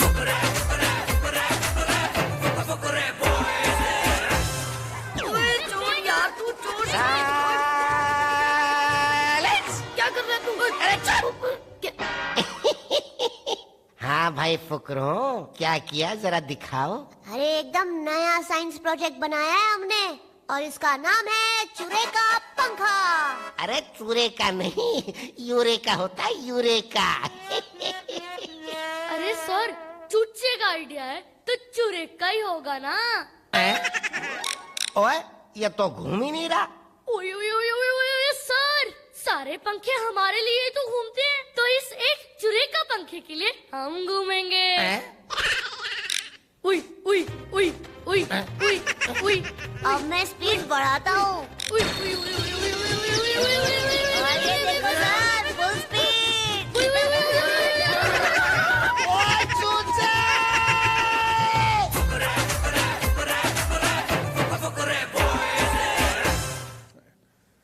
So this little school humor, fun, and it just like was, as long.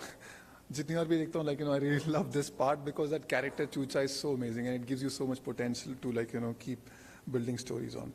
So yeah, like, with that, basically the end of the presentation. There are a few other things, but, which we are known for is also the anime lineup on Cartoon Network, but I think this one had kept in for the shows which are made in India, for the Indian audiences, and we made it big and at scale. So open for discussions and any questions that you guys have. Thank you so much. All right.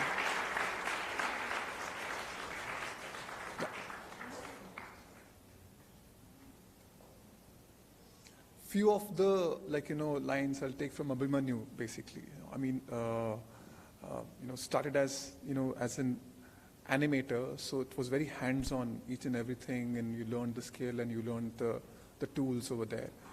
But now the roles have expanded. It's about looking at the entire vision of the content strategies, the vision. How do you want to position the entire platform?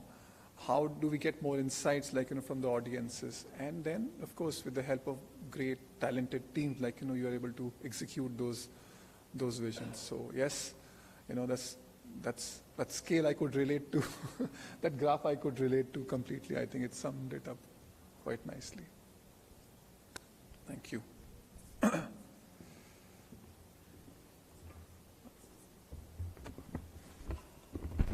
Thank you, sir. That was a mood swinger, I would say. I can't find better words. So I would now like to invite Professor Arun Gupta, sir, to please deliver the vote of thanks.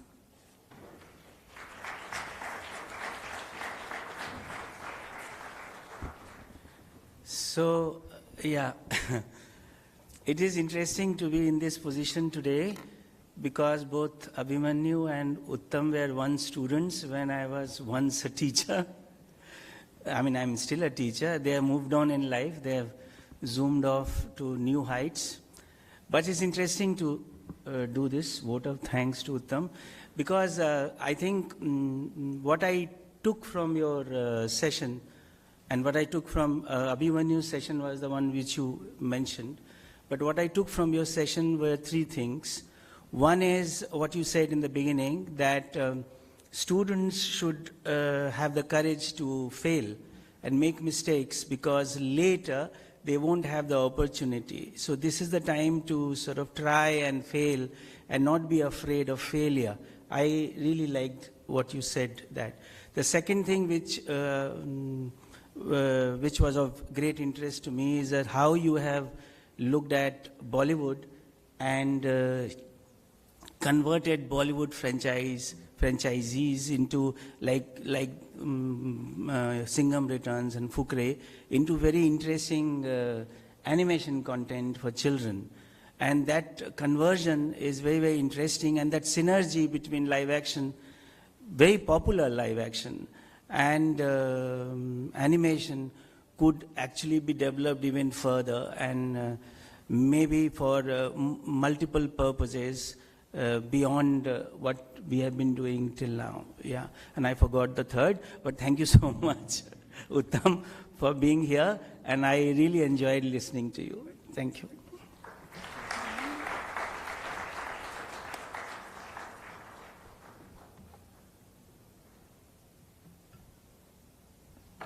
Should I unplug this?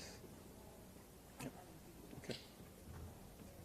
2012, he has been working with the international NGO Clowns Without Borders to spread hope and laughters in refugee camps, orphanages, hospitals, villages hit by natural disasters, etc. in a dozen of countries, including India. I would now like to take this opportunity to invite Dr. K.K. Singh to please felicitate Mr. Bijayon Dalman with a veena and a stole. A round of applause, please.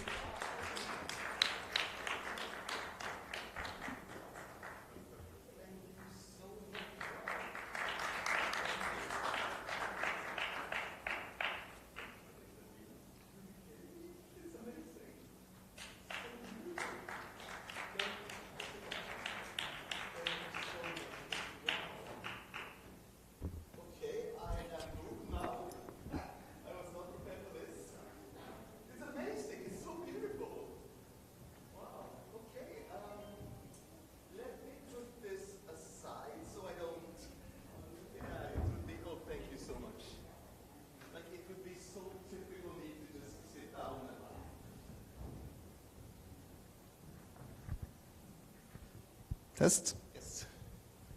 Okay.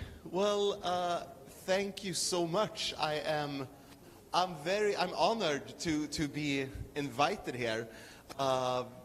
It happened quite sudden, like Mrs. Where are you? Pretty Das just gave me a phone call like two weeks ago and invited me to speak, and I didn't really know what to expect, but I of course said yes, and now I'm very happy to be here. It's quite some people. At least for me, I mean, I come from Sweden, and we don't really have people. So to me, this is like a mid-sized Swedish city. I'm a little bit nervous, but I guess we'll get over it. Okay, where to start? My name is Björn, and as you heard, I'm basically an actor. Nowadays, I'm also doing directing and writing and all that, but I'm basically an actor, and I've been focusing a lot of clowning, red-nose clowning. And I was thinking we have about 2 hours. That's very loud. Are you okay with this volume? Yeah, okay, good.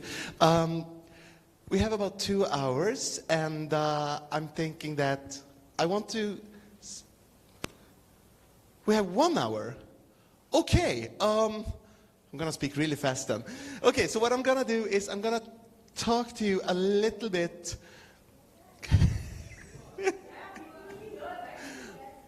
Okay, I talk a lot. We're going to do 4 hours. Okay. I'm going to start talking a little bit about how and why I started doing clowning, and the work that Clowns Without Borders are doing, also what we're doing here in India. And after that, we're gonna do a few clown games, clown exercises together. So I'm going to invite you to come on floor and play with me. I don't know if you have been warned about this, but that's going to happen. If you don't want to, it's okay. But that's going to happen. And then I'm also, since this is Design Week, I'm going to share some of my thoughts on like how you can think about design from a clown perspective. Because that's what I've been thinking about these lovely 2 days I had here in Ahmedabad. And then I also want to give plenty of time for your questions. My experience of India, it's the 8th time I'm in India. I love India. And my experience is that people here always ask very good questions. So I want to give a lot of time for that. So are we ready to go for real? Yeah, I'm just waiting for the room to kind of settle. Cool, thank you. So I have a very, very good friend. I always loved humor, I loved comedy.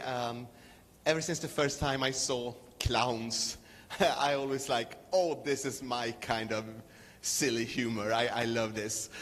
One of my very good friends, his name is Rupesh Tillu. He comes from Mumbai. He came to Sweden to study theater, and we became very close friends. And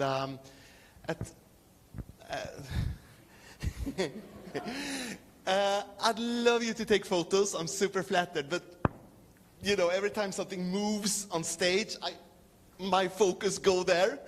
It's a part of the clown training. We will actually try that later on. So, yeah, please, feel free to take photos, but please stay where you are. Thank you.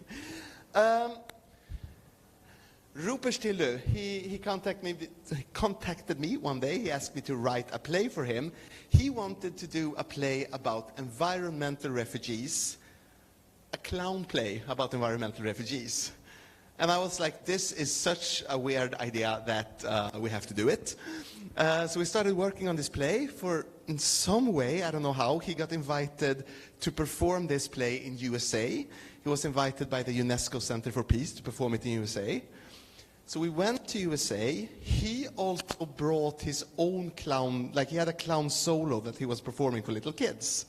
So he brought that one as we were anyway going.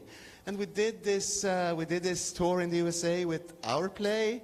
And then at like the final day of the tour, he was supposed to do his play, his clown show for kids, and I was supposed to sleep. And I was really looking forward for that. But that morning, he woke me up early in the morning. He was like really like shaking me. I was like, he stared at me and he said, "Björn, did you ever do clowning?" And I said, "Well, I tried it at a workshop 6 years ago. Why?" He was like, "Get in the car. You're in the show today." And I was like, "Oh, okay, I don't know what to do." So he said, "Find a clown costume." I was like, "Okay, how?" Because we were in a house on the countryside of USA. We were living at, like in the house of this guy who had invited us. And this was like a big shot. Okay, so I was like, "Hey, welcome." So I said, "Okay, Rupesh, where should I look?" He said, go search this guy's bedroom." And I opened the door to the bedroom.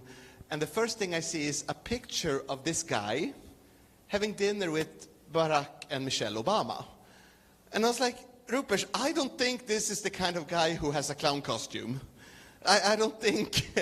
So Rupesh said, "Okay, let's do this." And he took the flippers, you know, the feet frog, yeah, flippers from our play about environmental refugees.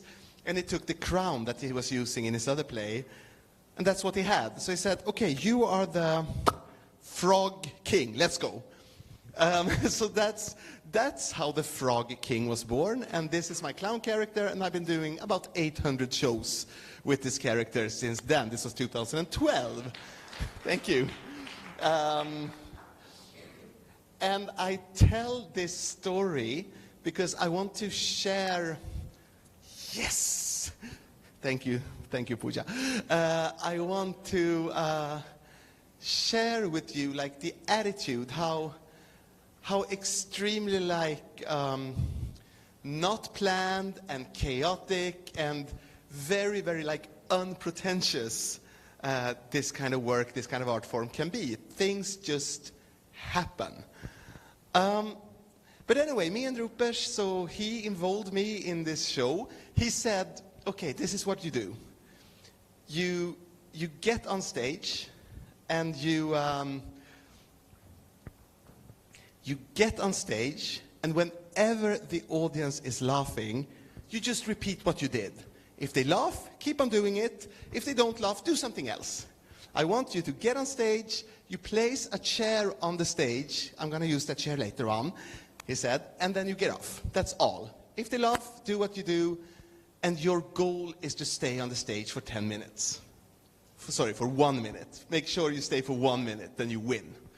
So I get on the stage wearing these flippers and the crown, and we painted my nose red with a lipstick. I got on stage, and the kids just started laughing. I didn't do anything. I just walked, and the kids were laughing, so I just walked a little more, and they were laughing.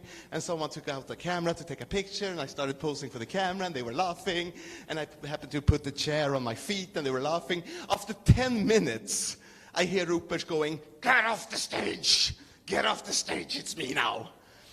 But this is, to me, this was such a fantastic experience because I really got to experience what we always say in clowning and what we will study later on, that it's all about the audience.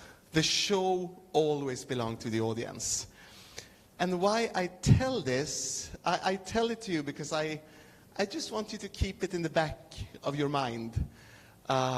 Because now I want to tell you something. I want to tell you about one performance that changed my life forever and the way I perceive like myself, my art, my clowning. It changed me forever.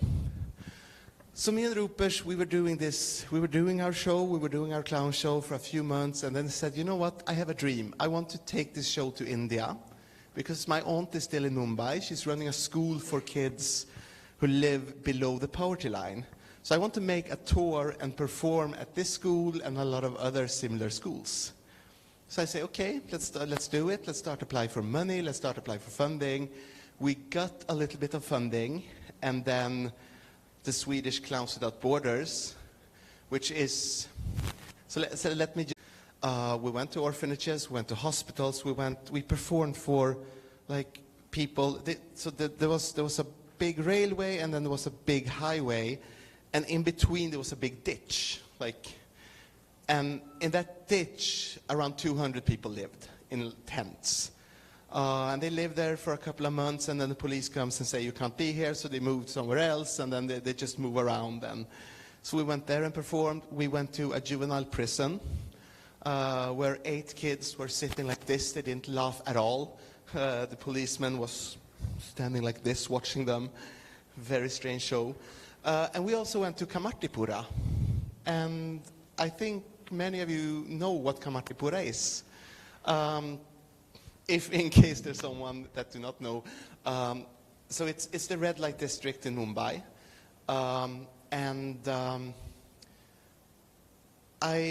I remember that when we went there, they told me, I mean, this was 2012, so we still had cameras. No, like, they said to me that, okay, you lock the door of the car, you lock the window, you hide your camera, you hide your phone, you hide your wallet. Look straight, they said. Don't look anyone in the eyes. Just look straight. And I remember that comment made me terrified. I was like, where are we going? And I tried to look straight, but I couldn't, because when we entered that area, I saw drunk people everywhere. I saw children looking for food among the garbage on the street. I saw, like, I remember there was this guy, he was so high on something, he just, walked out in the street. We were about to hit him with the car, and he didn't even notice. And I saw the pimps standing, leaning against the wall and the doors, and I saw the prostitutes lined up along the streets in their, red lips and very colorful saris. And I remember that I was thinking, they cannot, many of them, they can't be more than 12, 13 years old. But I also remember that when we entered the backyard of this place we were going, so the thing is that we were going to a place, it's like a daycare center. It's this amazing NGO called Apne Aap that is running a daycare center for these girls who were born at the brothels. Because these girls have nowhere to go, but at least a couple of hours per day, they get to go to this daycare center. And so we were going there, and once we entered the backyard, all these kids, I mean, we already had our costumes on, right? We were red nose and makeup, and I had my flippers. And these kids came out, and they surrounded the car, and they were screaming, and they were laughing, and they were, because they had heard that clowns will come. So they were so excited, and they were still, I mean, the chaos was so crazy that the teachers of this daycare center, they just had to take us to a room and lock the door. And the kids were banging on the door, and they just wanted to get in. And in this room, all the teachers gathered, because they really, really wanted to explain to us who these kids were. And these kids, they told us, I remember they were so proud of these kids.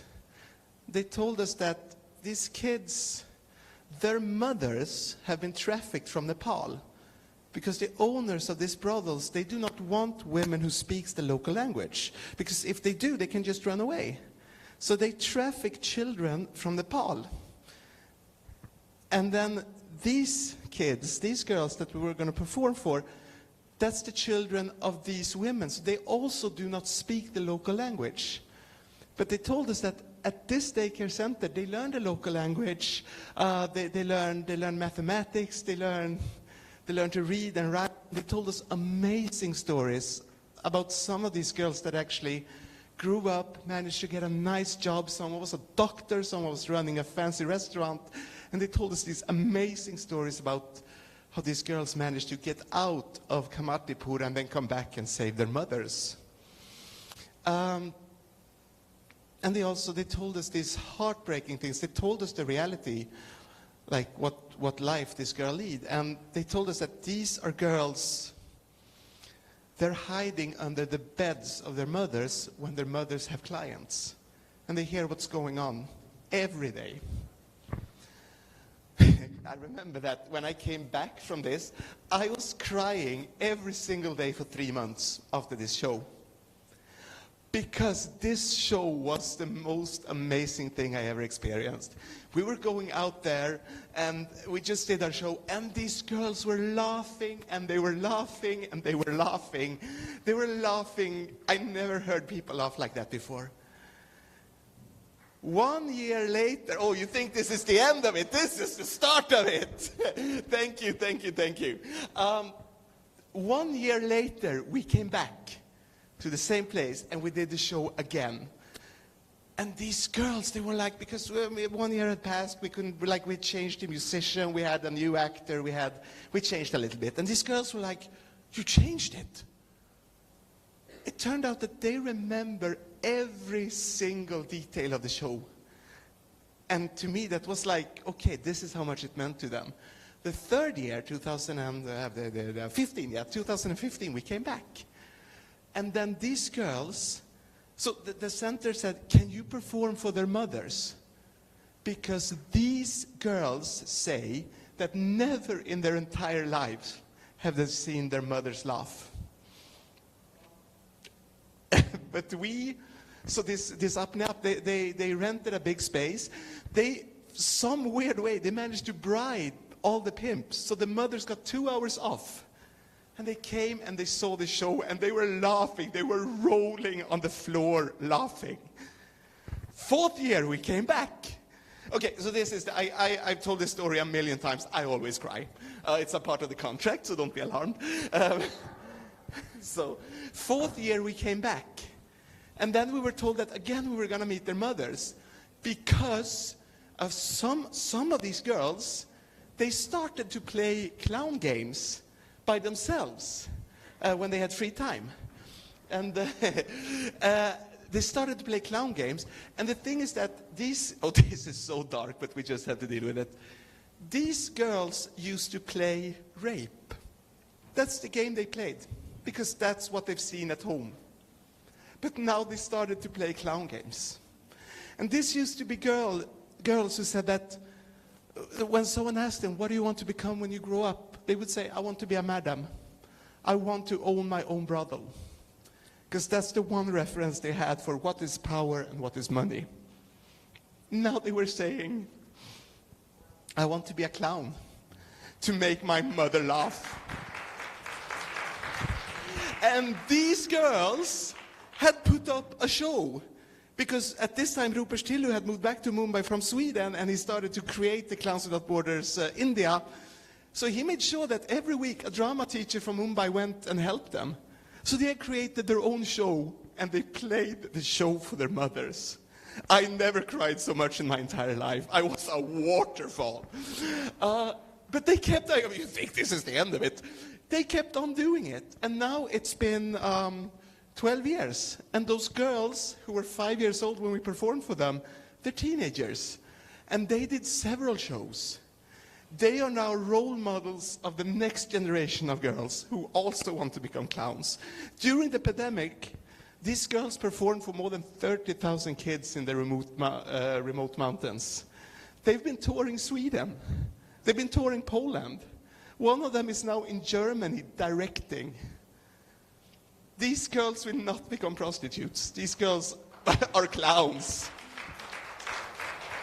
And the reason, what I think, the reason that we are actually, that this could actually happen is because in this kind of clowning there is, so we have the saying, we are not performing for the audience, we're playing with the audience.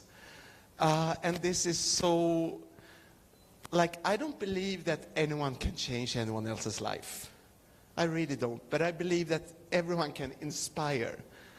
And what we want to do is we want to create half an hour where we tell our audience, right now, in this room, today, when we are here, you are the most amazing people in the world. And to tell that to a girl who has this kind of life, or to a kid who has been running away from a war and is now living in a refugee camp or whatever, just to give them those few minutes of that experience. I mean, I've seen so many examples of what this can do to them. So I was thinking that we can play a few games together, and I want to let you experience. I believe that when we experience things, we understand things in a different way than when we're just thinking about it. So I'd like to play a few games with you. But before I do that, I'm just gonna is there any questions so far? Is there anything that's unclear or anything? Then we open up for questions, if there is any. No? Okay, let's play a few games. So you are a lot of people. And I think that for this game, it's good to be around 10, 12 people. So can I have a few people who feels like playing? Yeah, one. Yeah. Come up. You don't have to raise your hand. Just come and play.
Okay, so now...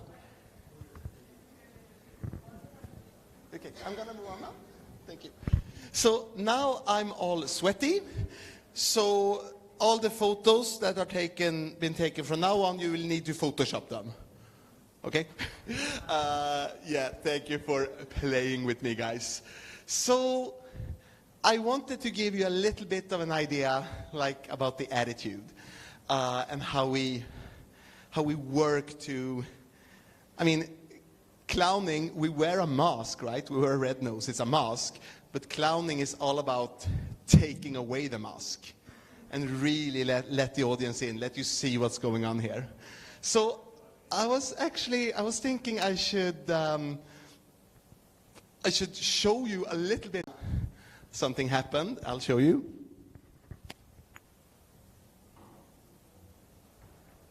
So I was going to greet them and I was going to say namaste. And when I did, the crowd fell off. And those girls were laughing so much about that. And then we have a rule in clowning. If they laugh, as I said before, if they laugh, do it again. And if they laugh, do it again. And if someone laughs a lot, look at that person and do it for that person.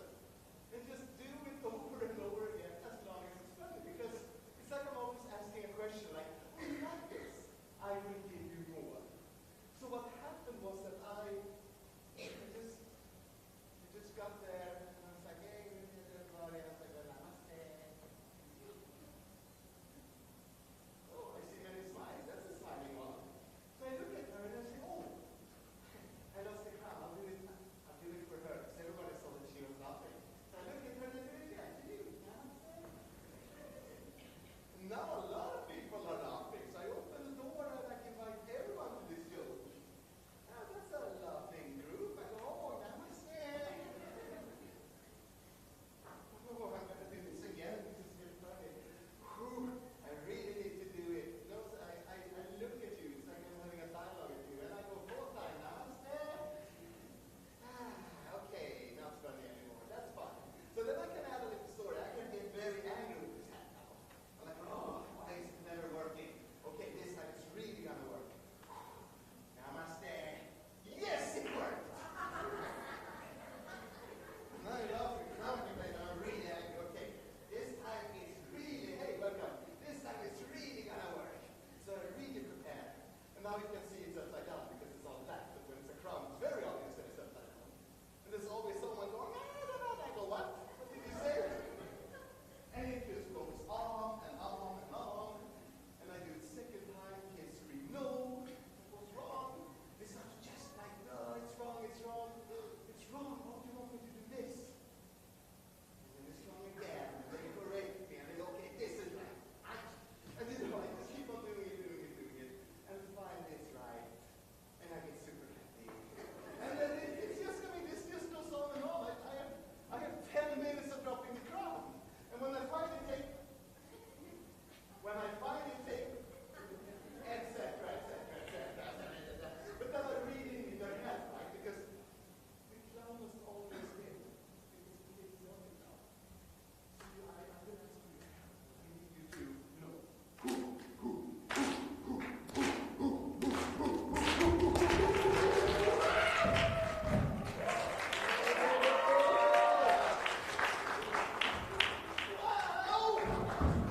And then we have 10 minutes of trying to do this. And then finally it works, so it didn't. Where's the back? Help. And then I put it on flippers and I breathe and they go, it's on your foot. Et cetera.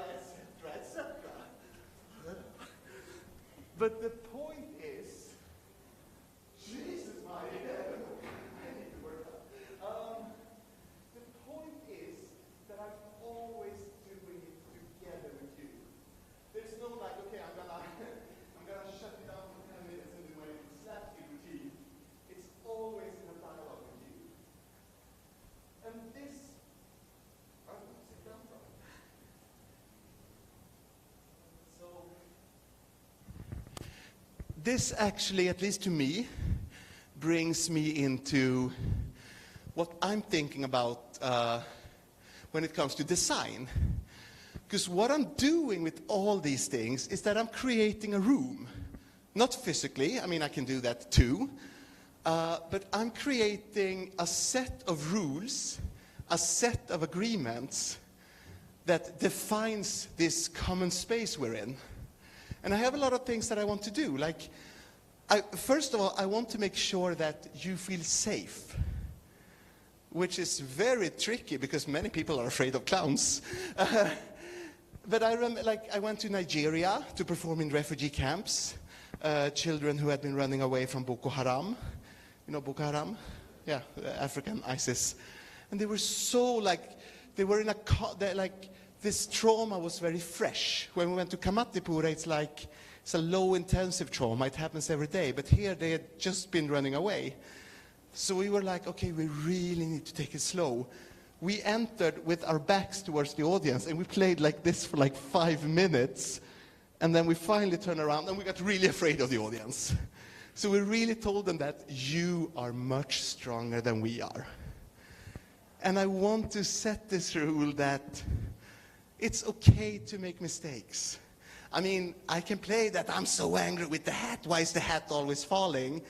But it's a clownish anger. It's not this, you know, the dark Bollywood camera up close darkness. You know, it's okay to make mistakes, and this rule is that I'm doing this for you, because kids pick up rules so fast. They immediately get this pattern that, oh, if I laugh, they're gonna do it again, so I can just share my joy. And what happens is that, you know, if someone there is laughing and I do it there, and then someone there is laughing, I do it there, then I can start connecting. Did you see that she was laughing? Or did you see that he was laughing? Oh, you're both laughing. And you really create this atmosphere of that we're in this room together, and here there are new rules. I heard the first ever Clowns Without Borders mission. It was a Spanish clown who went to refugee camps with people from former Yugoslavia. So there were these different ethnicities, peoples. My Swedish, yeah, whatever. There were these people who had been in war with each other. They would not eat together. They would eat at different places. But after the clown show, they started eating together. It's like you enter a room with new rules. So we're designing the rules for this. To me, this is very close to like religious ceremonies, shamanism, because you really do enter a magic world. But the tool that we're talking about is the rules that we set. And to me, this really relates to design. I mean, if I design a room like this, there are the chairs, here's a floor, and here's a projection screen. I mean, we made a few rules. You're gonna sit there, I'm gonna stand here. And then, all of a sudden, I ask you to come on stage, and we have created a new set of rules for this room. Right? If you decide that, okay, no shoes in here, and you put a shelf where you put the shoes. I mean, it's designing a space, but it's also designing an agreement. At least for me, when you take off the shoes before entering a room, that means that this room is quite special. It can be someone's home, or it can be like a holy place. So to me, these things, they really talk. It's a dialogue between the physical reality and, I don't know how to, mental reality, is that a word? I think you get what I mean. And especially when you go to refugee camps, where everything is like a mess, and usually the only thing we have is, we put a rope, because we want the kids to, okay, so we have a clown rule. Whenever someone's phone is ringing, we all look at that person and we go,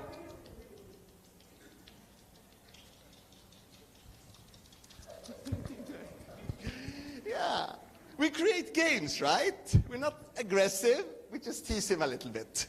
Pretty, we are not aggressive. Yes, okay. When we enter refugee camps, we just put a rope And it always works. Kids understand, I'm going to sit behind the rope, we're going to be on this side of the rope, and we're going to perform. Like we design this very, very simple thing. When I went to Nigeria for these refugee camps, it was quite dangerous because those refugee camps, they were targets for Boko Haram. Boko Haram attacked the refugee camps. So for us, it was super important. We knew that I was not allowed to wear my flippers because I had to run. And we had our phones and our passports and everything like in our costumes in case we really needed to run. We knew that there's the car, here's the audience. If the attack comes, it's going to happen 10 minutes over, like that way, 10 minutes away. We're running this way. In the audience, we have 3 people, like local people. In case there is an attack, they will do this. This means run as fast as you can to the car. So to us, this was a very like properly designed space. The directions were super important. We are here, they are there, we perform there, we look at this guy, this guy, this guy. We know that something might happen over there, there is the car. Like, to us, these directions created the space, the design of the space. Like we know that we're doing a lot of acrobatics. So we knew that we have to, like if we make a headstand, the 2 acrobats made acrobatics, I was looking. If they make a headstand, they need to be able to jump down in that direction. But it's also created a story, right? To us, this was a story. This was a story about how we want to project joy in this direction, attention in this direction, and the ability to just run in that direction. So to me, this is very much like, sorry, I got, are we okay with the phones? Yeah. What was I gonna say? It was very, very smart. yeah, something like that. You get it, right? To me, because I also, since I'm a director, I also work a lot with set designs. Like, what should we build on this stage? What do we need to tell this story? So to me, it's really, it's all about a story. I don't really know what, if you are designers, what you're working with and all, but I guess that at least a few of you are working on designing rooms. So that's that about that. Pretty Ma'am also asked me to talk a little bit about body language and trauma and the body and all that. Yeah. Yes, if you're okay with it. I'm just going to check. Yeah, we have 1 more hour, so, and I can talk a lot. So let's do this. I'll get back to that topic. Let's open up for questions and reflections, like if there are any thoughts you want to share or any wishes, requests that, hey, can you talk about this? Let's open up for a while, and then I get back to my schedule. Okay? Yes? Okay.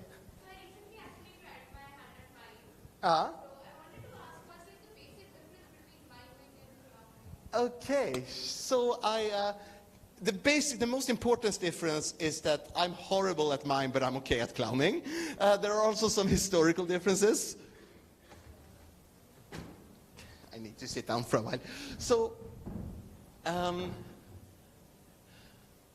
they're very much in relationship with each other. One is because, so there are many clown traditions all over the world. The clown tradition that I'm working in was developed, it came from the Italian street theater in the medieval times called Commedia dell'arte. They were playing in the street with these leather masks with big noses and all that. And from that technique and that tradition, this kind of red-nosed clown arrived. But then, I mean, the clown has occurred all over the world. It's there in the Chinese opera. It's there in the, I mean, Russia has a beautiful clown tradition, etc., etc., etc. And there are like, it's always been a very physical form of comedy. Most clowns also studied acrobatics. I did not. Most clowns studied acrobatics. It occurred in circus, like circus artists who became too old to perform the tricks found a way to do a few tricks but do it in a funny way. Or like if there were people working at the circus, like, okay, between 2 acts, I'm just going to place a chair. Hey, but I can do it in a funny way. So there's always been a relationship between physical comedy and clown. And of course, mime is a form of physical comedy. And mime also became big in France. And the Commedia dell'arte tradition moved, I mean, it spread to France. And in France, I mean, they have their own clown tradition that kind of comes from this.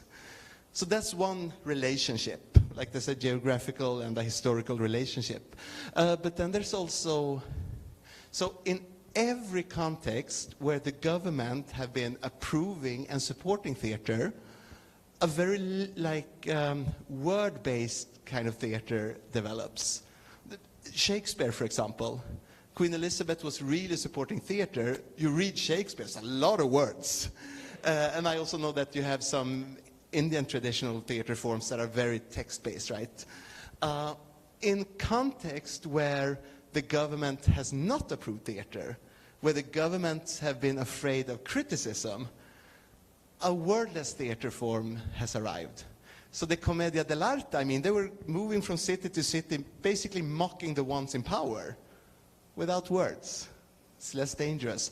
Mime, pantomime, this traditional, the wall, you know, it was developed in the streets of Paris when one of the Louis's kings, Louis XVI? I don't know.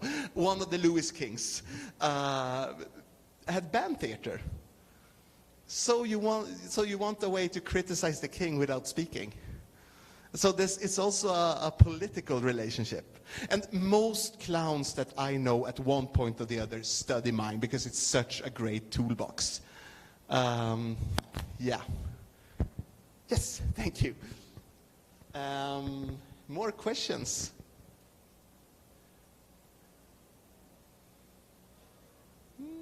No, I can talk. So let me talk a little bit about this. Like trauma and the body and all that. So, I mean, we all know that trauma, you know, how to say. English is not my first language, so sometimes I just, blah, blah, blah, and then there's this one word I just can't get hold of. But, I mean, trauma happens in the bodies, right? You have physical traces from traumas that happen. The pain can go in the body in different ways. And I know there are many forms of drama therapy or dance therapy, physical therapy, all these things. That's not really what I'm doing. And that's not, I mean, Clowns Without Borders, it's not therapy that we're offering in that sense. But I truly believe that, you know, sharing this magical space, this magic moment, sharing this room, it offers it offers a parallel place where the pain actually doesn't exist. You try to feel pain or anger or sadness the very second you're laughing out loud. It's impossible. At least I never experienced that. I have this beautiful, beautiful story. So I was performing in Lesbos. It's a Greek island very close to Turkey. It's a 1-hour boat ride from Turkey.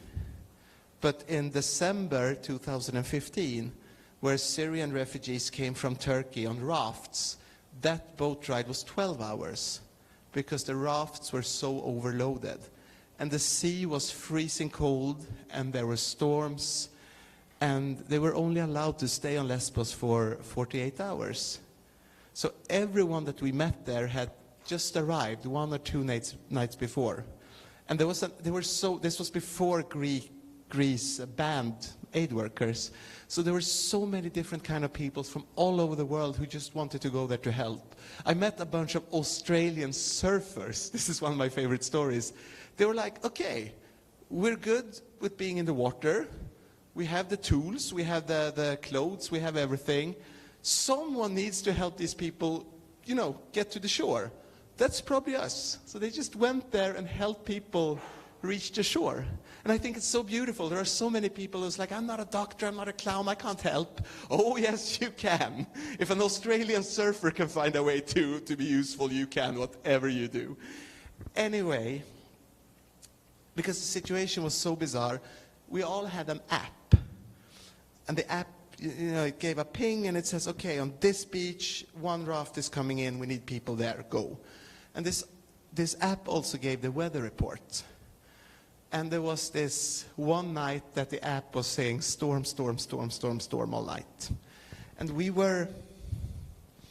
so before the shows, the rope on we always walked around in the camp saying, hey, come and watch a show, clown show, clown show, clown show. And everyone always, like, all the kids, even grown-ups, they came up to us and they wanted to hug and they wanted to grab us and all. But this morning, after this stormy night, I could feel in their hands that they grabbed us in another way. I could feel in their hands what they had felt the night before when they were holding on for their lives. And there were many parents who said, because they all spoke English. It was the upper class who could afford paying the whoever arranged that draft. So these were all upper class people. They all spoke perfect English. They were doctors, they were lawyers, there were so many parents who said to us that we can't watch the show. Our little sister drowned last night. And there was this one guy, he came up to me and he started speaking to me in Swedish. I was like, how can you speak Swedish? He said, oh, I used to travel to Sweden. Actually, I'm a magician.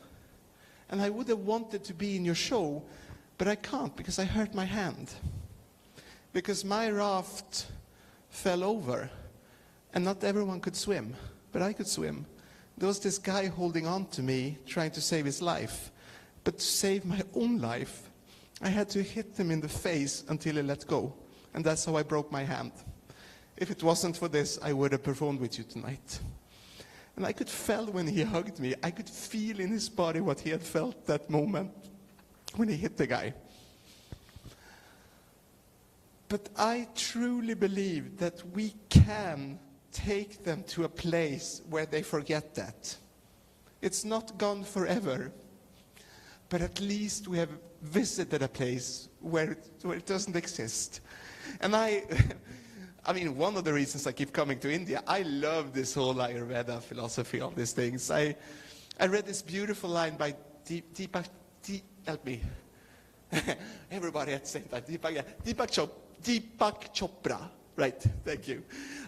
He wrote it, so he was writing about the place of the perfect health that you can reach by meditation. He was saying that if you reach that place, things start to heal.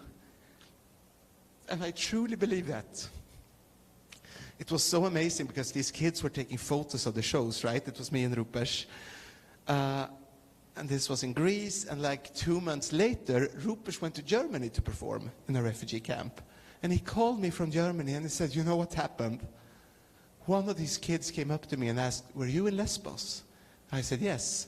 He said, okay. And then he showed a photo on his phone from our show. And he said, this kid said, we've been walking by foot all across Europe. We walked from Greece to Germany, and every day we looked at your picture. So I think that, you can, yeah. Saturday evening, yeah, we watched this guy cry for 2 hours. It was nice. So I really believe that, this place, it means something. And I have another story on the same theme. So my mime teacher actually, she had been touring on mental hospitals in Sweden together with a magician. And she was performing for people who, I don't have the words now, so I deeply apologize if this is not politically correct, but like people who are so bad that they're like, you can't really contact them. You understand what I mean? And she said that the doctors wrote to them saying that a couple of weeks after their show, all of a sudden, all these people got better. It was like you could get a little bit of contact with them. And she said, and I believe this, that it was the magic that did it. Because I'm going to make some magic for you.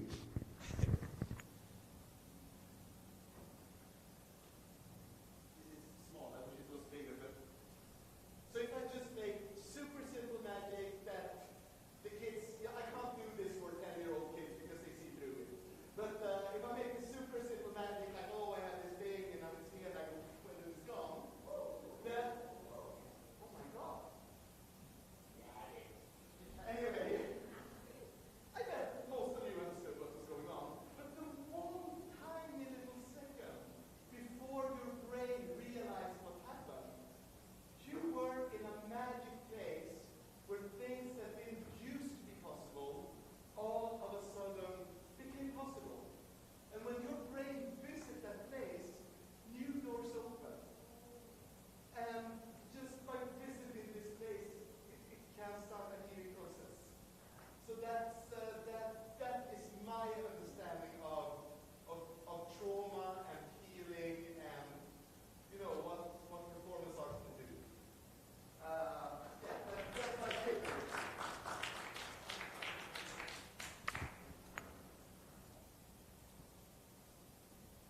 Come on, make some magic, you.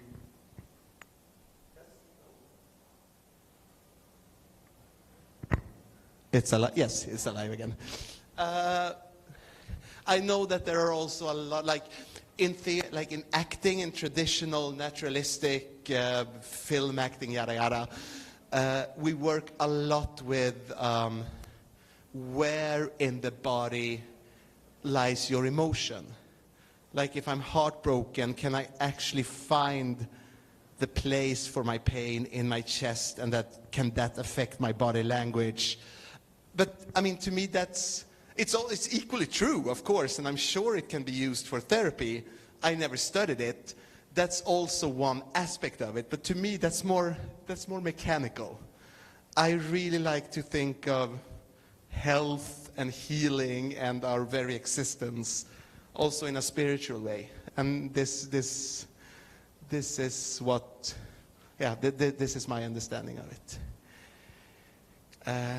Yes, please, I was hoping, because this was what I was planning to say. So the rest of the time is for questions and talk, and don't be shy, please.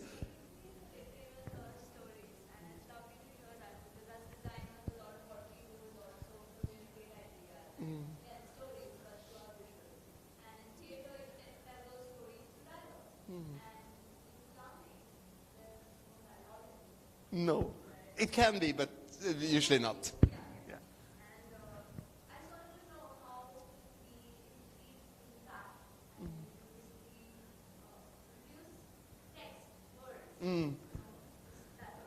Yes. Oh, what a lovely question. Now the director in me is like, So I'll just repeat the question. So how in communication can you reduce the element of text and words?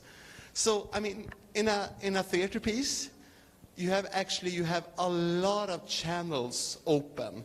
The how do you say, the science, the study of this is called semiotics. I'm sure you're familiar with the word. So, I mean, in a play, I have my text, my words, I have my body, I have my placing on the stage. I mean, this means one thing. This means one thing. This means one thing. This means one thing, right? Redefining rules. I have the set design, like what what set do you build?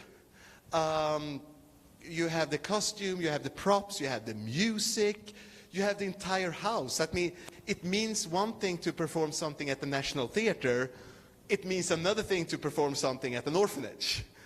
So there are so many channels, and then comes the next level where those channels start to talk to each other. My friend Rupert, he always said that we should have the fanciest, the best looking, the most beautiful clothes when we go to refugee camps. Because we want to take them to another world. If we perform like in a school in Sweden, it's not that important. So all of a sudden, our costume, I mean, 1 + 1 is always 3, right? The costume contra the place where we're performing, and the relationship between these two is a story itself. So what I would suggest, I mean, I'm just guessing now, but make a list. That's what I do when I direct. You make a list of all the channels that are at hand. Bye-bye. Yeah, that would be my suggestion. Because after a while, you start realizing that there's so much more than you thought of. I mean, just the poster that you see before entering the show, it gives you a certain expectation, etc., etc. And clowning is interesting. I mean, clown stories are usually very, very simple, right? It needs to be simple. But it also means something, like if you go to a refugee camp and you build like a super fancy set, like a super fancy set design. Yeah, it also means something. Did that answer your question? Thank you. Make a list. Yes.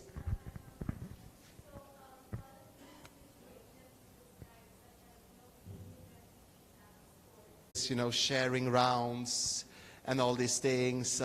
We talk before you go. Like, I'm the kind of person who likes to joke about everything. Before we went to Nigeria, we had a little talk. Okay, what's your wishes for this journey? I say, I need to eat.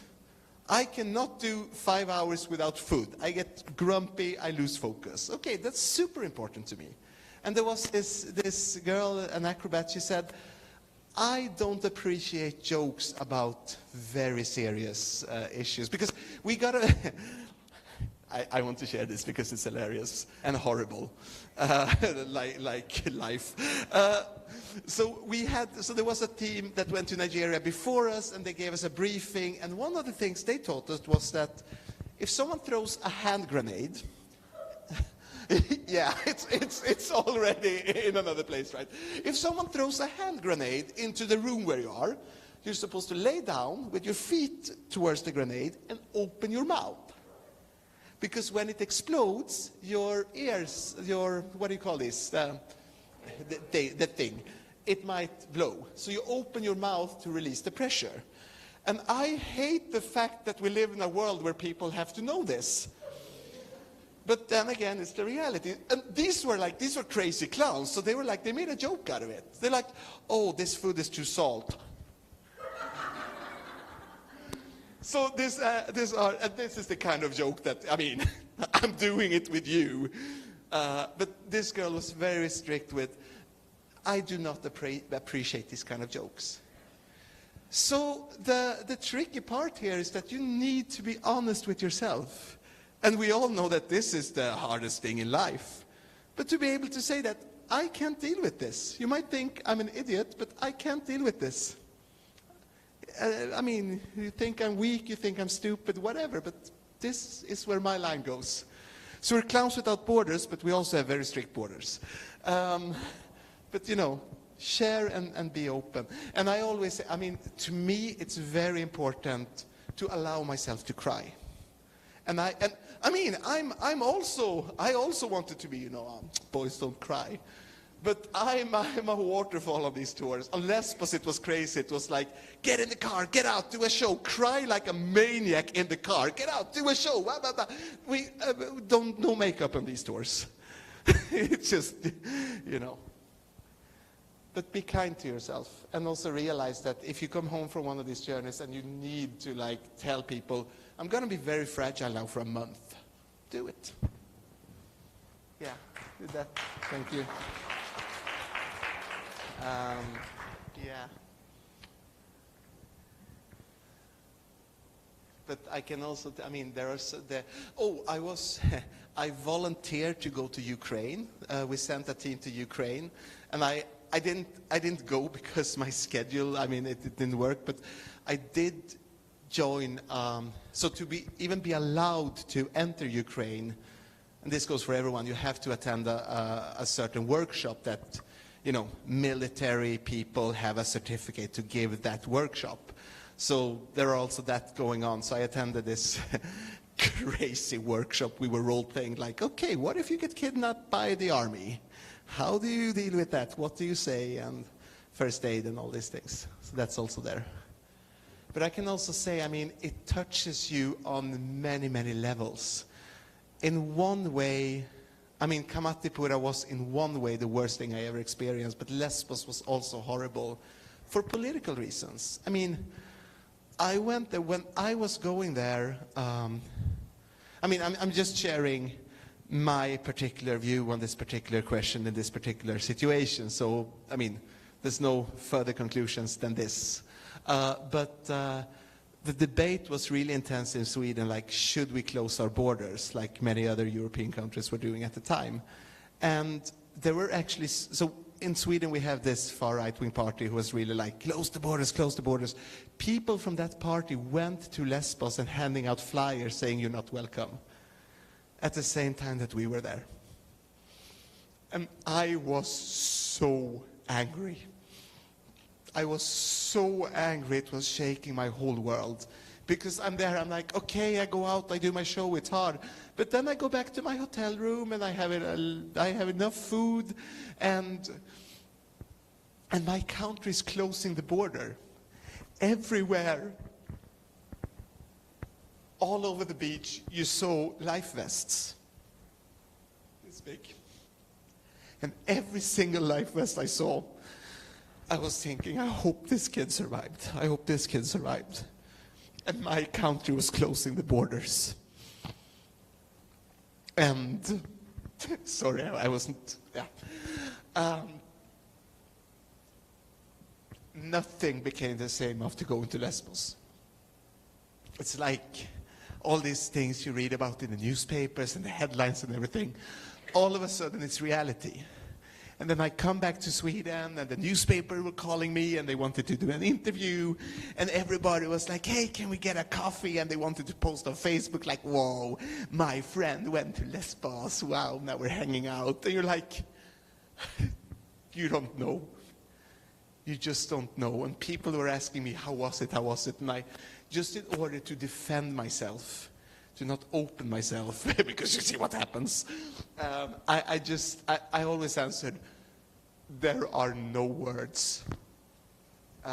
You can't explain what's going on.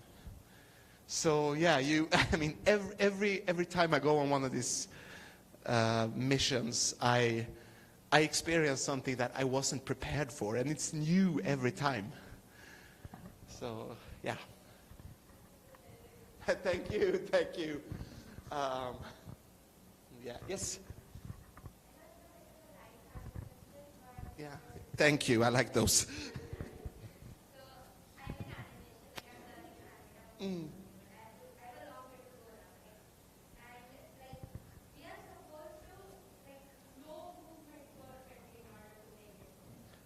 Say that again, please.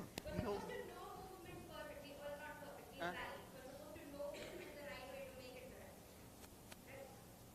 Sorry, I don't understand.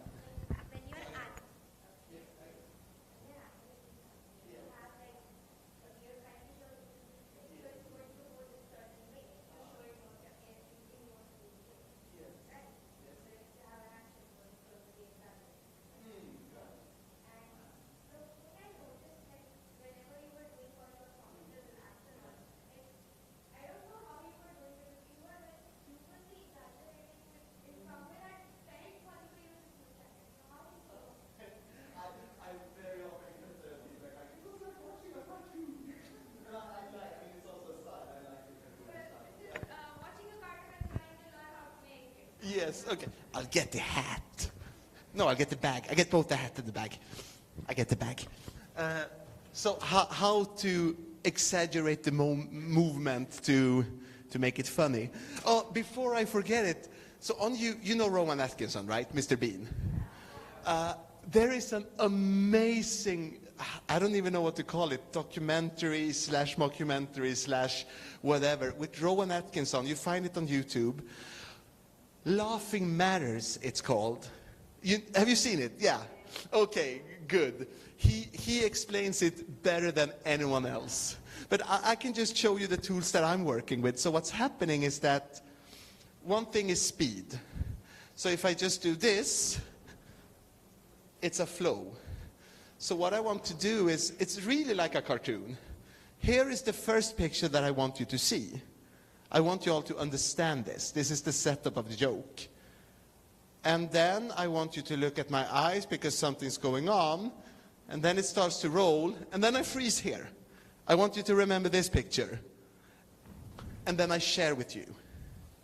So I really I do what you do, basically. I make picture, picture, picture, picture. And I want to, and another way, I mean, this is a mime thing. I want straight and clear lines. So I'm not here. Like you see my two arms as like these two arms that they are aligned, and this leg is emphasizing the whole thing. And if I look here, or if I look here, or if I look here, it means different things. So directions and alignments is another tool. And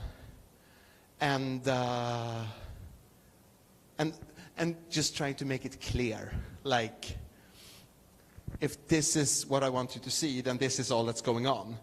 This elbow is not here, the head is not tilted. So it's also a lot about like cleaning, make it clean, make it clean, make it clean. Because, and this is so interesting because it all comes from street theater, right? Imagine you're in a plaza in Rome and you're performing and there are people walking around and screaming and crying and everything.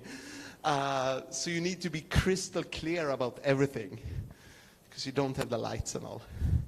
So yeah, that's the tools that I can think of right now. And I mean,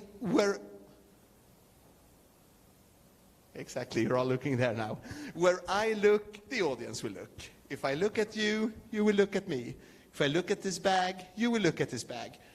If I'm looking there, I mean, you know that something's gonna happen with this wall. So where you look is also super important. Yeah. But watch Rowan Atkinson, he's the master. Oh, more questions? Yes? Tell us about the most cathartic act. Wow. I mean, to me, my personal cathartic, use easier words, cathartic moments, they happen during rehearsals. And when I give these kind of speeches, that's quite new to me. During rehearsals, so during the creative process. So after my first trip to India, I went home and I did a solo version of Frankenstein. And during that, and I wanted to okay, what is the nature of evil? And during that show, I actually told the whole Kamatipura story. I really stepped out of character and was like, okay, I don't know how to play this scene. But I was thinking about when I went to Kamatipura, and because, again, the anger that I felt. When I heard the stories, I wanted to go out on the streets, find that pimp that I saw on the way, and just kill him with my bare hands. That was the first time in my life that I really felt like I could actually kill a person. Because I'm so damn, I did not know that about myself. And that was the thing in my life that made me understand the novel Frankenstein. Because there is this scene where the monster kills the child, right? And I was like, how can I portray this? How can I be honest while doing this scene? And I had to dig, I had to go to that particular memory to understand what's going on. But that, I mean, the big cathartic moment, again, came during rehearsals. Because when you meet an audience, I mean, you need to be done. Otherwise, it gets very like therapy, blah, blah, blah, blah. You need to be done with your journey in order to take an audience through a cathartic moment. If I say it really quick, cathartic, yeah. So I mean, the work with Frankenstein as a way to deal with India was one of them. And I can honestly tell you, I'm still not done with dealing with Lesbos. I mean, I try to engage politically in the ways that I can. But that's on another level. But it's also like there is so much hope in all of this. Like, I've seen so many beautiful things. Like on Lesbos, I saw mothers that, I mean, kids are kids. They're like, oh shit, we're in a raft, I'm freezing, this is scary. 2 hours later, they're like, hey, you know, now it's a new day. But the mothers understand, because it was mostly mothers and the children. The mothers understand what just happened. And when those mothers saw the children laughing, they lost control. They started to sing and dance. Like, I can't do this, but you know, they say, oh, this kind of singing. They were just dancing in the night like crazy because they were so happy to see the children laugh. Like, you see the most beautiful thing in Kamatipura. I saw when we were doing the show for the mothers, I remember I saw this one mother holding up her child. She was standing in the back and she was this tiny, skinny woman. She was holding her child on her, like, straight arms so the child could see the clowns. And I'm not religious in that sense. I don't like, I'm not Christian or anything. But I was invited to give a speech in a church. This Christian tradition of the confirmation. When you're 14-year-old, you go to like a camp and learn about Christianity to kind of confirm your belief. And I remember I was invited to give a speech there, and I was sharing this story, and I said that this is the only image that I need of God. A mother holding her child like that. So I mean, everybody's saying, it's like, oh, you're giving so much, oh, you're giving away so much of yourself. And I'm like, no, but I get a lot. I get the most beautiful gifts from these people who are like going through things that I cannot even understand. And also, I mean, the gifts that the fact that it was these girls in Kamatipura that made me understand how hilarious it could be to drop your crown. And then I go to Sweden, and I nowadays only the rich schools in Sweden can buy my show because, you know, economies blah, blah, blah. These rich kids in Sweden, they laugh at the jokes that these girls in Kamatipura came up with. And I tell them after the show, I'm like, well, thank you for coming, thank you for laughing. Actually, you're laughing at the same thing as kids in India and China are laughing at. I don't say poor kids because you don't want to put that stamp, right? And then the teachers email me. A couple of weeks later, the teachers always email me and say, the kids are still talking about that they are laughing at the same thing as kids on the other side of the globe are laughing at. So it's the same thing, like, you know, when you connect the audience, oh, you're laughing too, look, you're both laughing. I feel I'm doing the same thing, like connecting, oh, Sweden, China, India, whatever. So this is my catharsis. This is, all the hope that I also love to share these stories, because then it gets meaningful, right? We live in a time where there are so few things that actually give us the hope. So I'm very grateful to get a chance to share these stories. Was that, I don't know what time it is, but that all of a sudden felt like a great ending. No, we have oceans of time. We have 20 more minutes. Yeah. How are you feeling, guys? Should we talk more? Do you have more questions? I felt that I said all that I wanted to say today and a whole lot more.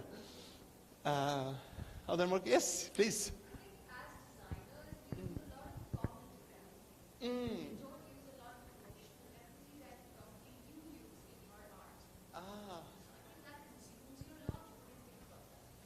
Cognitive empathy, I love that word.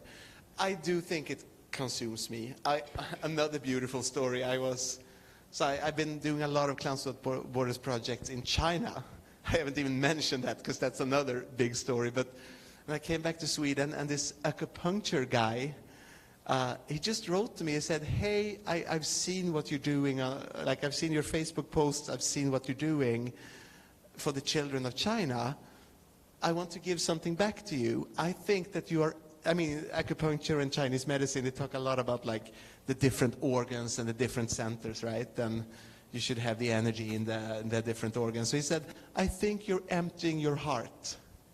Please come and I'll give you free treatments and I will recharge your heart. And I thought that was so incredibly beautiful. And it hurt like hell. But yes, I do. It is consuming, period. So need to be as nice as possible to yourself. And I'm a struggling artist. There's not a lot of money in my business, and it is hard. It's difficult to recharge. And that's usually because people are like, oh, it must be so hard to be on this travel. So I was like, yeah, well, it's also really hard to go back to Sweden and try to make ends meet and pay the rent. So it's all connected. It really is. But I love the term cognitive empathy.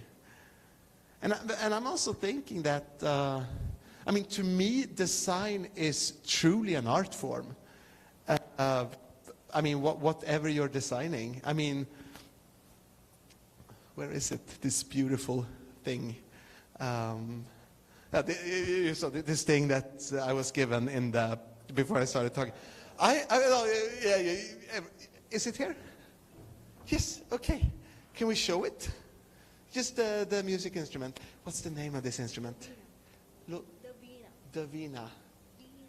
Vina. Vina. The Vina or just Vina? Vina. Vina. Nice.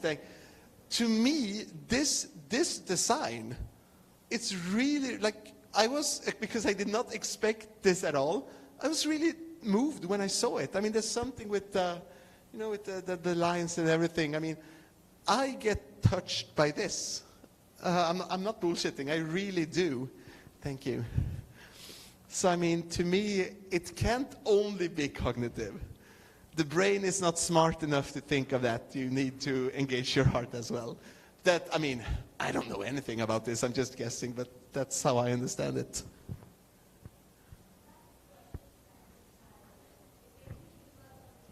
Yeah?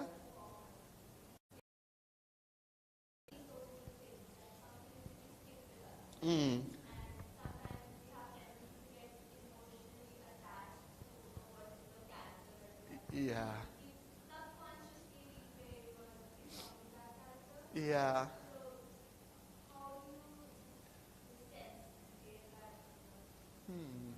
How do I distance from? Yeah. How do I create a distance from the characters? I don't think I ever even tried or wanted to, but I think that I have the privilege and the curse I run my own theater company, which means I decide myself what parts I want to do.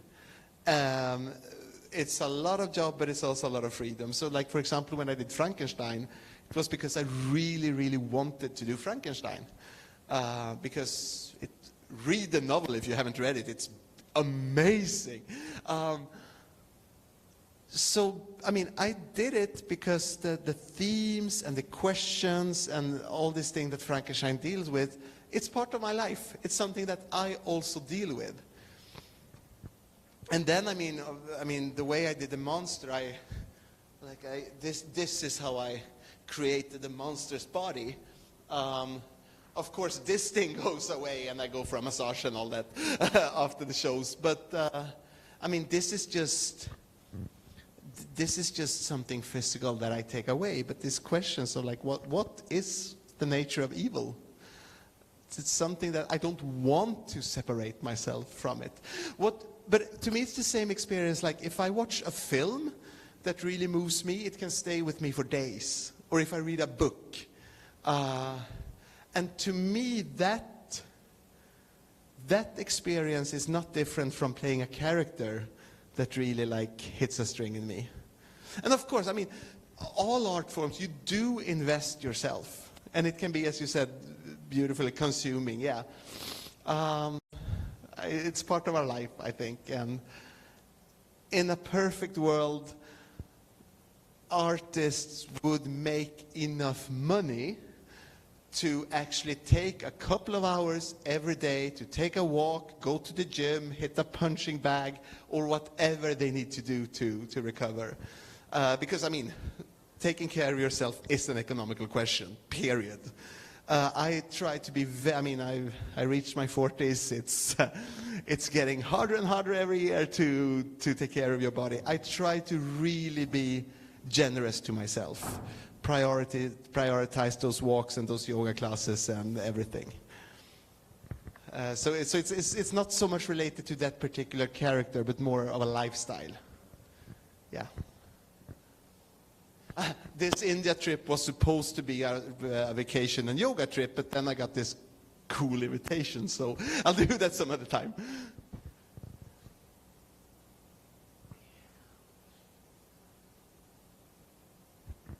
I'm having so much fun with you guys.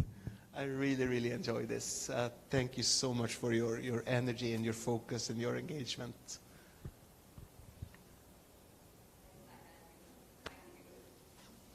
Thank you. How shall we call it a day? And I'll be here. I mean, I'll be hanging around here. Feel free to come up and talk to me or whatever. I won't run away. I have to. I think Ahmedabad is trying to kill me using air condition. Yes, I caught a cold like yesterday evening. I was like, okay, I'm catching a cold. No. So I hardly slept last night. I was up 6 o'clock in the morning. I gave 3 workshops at a kindergarten before lunch. I came here, I ate, I slept for 45 minutes, and I came here to give the talk, and my friends who I met in Kerala were like, you look horrible. But I won't run back to my hotel and sleep. I'll hang around for a while and chat with you guys. Thank you so much. This has been truly amazing. You want to say something, Preeti? No?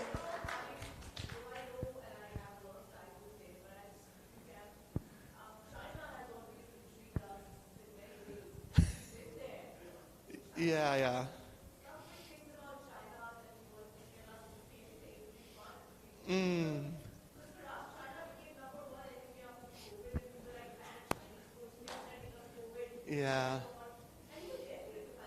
No, I was actually in India when it happened, and then I was going from India to Sweden, and for the first time ever, I experienced.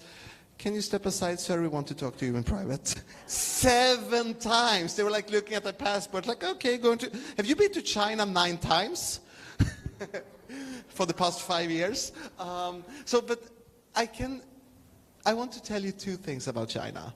And this is kind of a reply to, what people in Sweden usually ask me about China and all. I want to tell you 2 things. And the first thing is that the reason why I started going there is because I was watching Jackie Chan movies as a kid, and I always wanted to go to China and learn Kung Fu. And I went there a little bit too late. I was 30 when I got there, and I started Kung Fu, and then I hurt myself.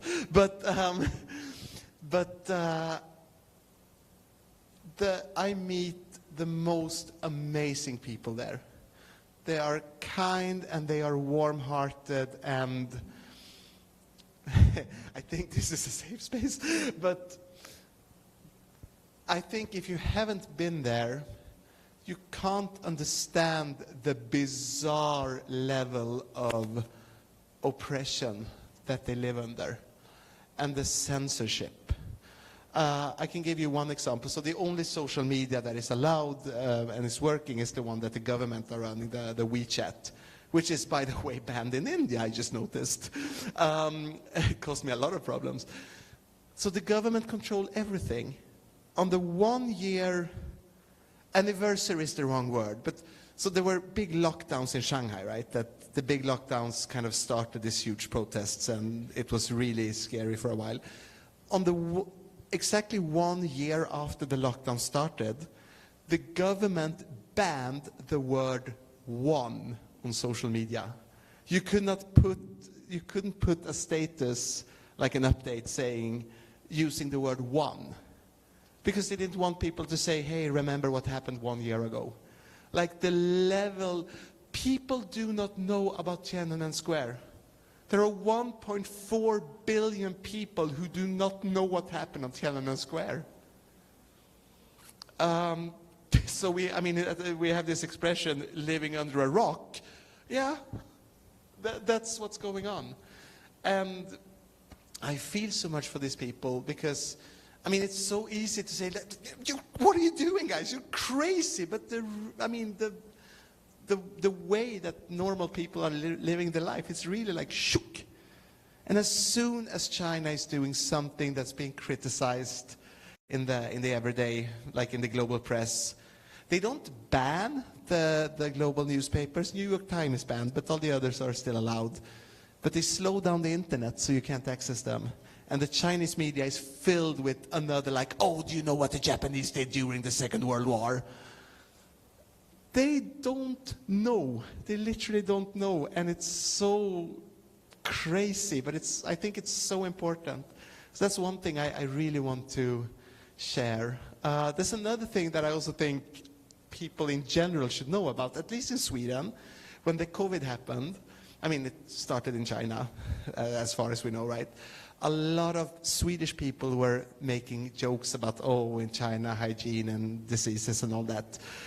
It's quite an obvious joke, right?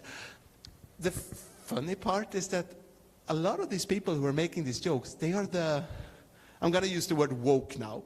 I know this is a word that I really think political correctness is a good thing. And I don't know what woke means in this context, but my woke friends who were always like, you do not use that word about African people, and you do not use that pronoun. All these people were making jokes about Chinese people being sick. Because no one knows that during the Second World War, the Japanese labeled China the sick man of Asia, in the same way that Hitler labeled the Jews traitors and rats and all these things. This was a way to dehumanize Chinese people. Bruce Lee had his big breakthrough in a film where the Japanese are invading China and they make a sign saying sick man of Asia, and he does a jump kick and breaks that sign. That was his big breakthrough. The sick man of Asia is huge in China. We don't know. We know, at least in Europe, we're very aware that India, that Africa, etc., has a history of colonization. We don't know that China was colonized. So that's also one thing that, it's good to be aware of. The third thing I want to say about China is, so the one-child policy, of course, affected the country. And this huge pressure of kids having no spare time. From the age of 4, they learn to do auditions to get into the best kindergartens, to get into the best schools, etc., etc., etc. The competition is bizarre. Yes. They have to give a speech to be selected for the best kindergartens. Yeah. People ask me can you train my child? No, because I have a heart. The pressure is enormous. They don't have brothers and sisters. So there's no one to play with. There's no playing time in school. So there's a generation of children who do not know how to play. And the level of mental illness among children are exploding. The amount of children's suicide is exploding. And I did drama exercise with these kids. All this drama exercise that I've been doing in USA and India, Nepal and Europe, and yada, yada, yada, yada, Africa. Like, you pair up 2 and 2 and you play this. And I pair them up 2 and 2 and they're just looking at each other. So like, what should I do with this person? They don't know how to play. And it's heartbreaking beyond belief. There are children who do not know how to play. I did not believe that this could exist. Again, the clowning is working really well to tickle them a little bit and make them open up. But it's because it's an idea that you plant in a person's brain. So in China, all the parents, not all the parents, but many parents hit their children, and it's normal, and it's like that's how it should be. I mean, why? Huh? Does it happen? Yeah, it's normal, yeah. Sweden was the first country in the world that banned this in the 70s. To me, it's like, but there's something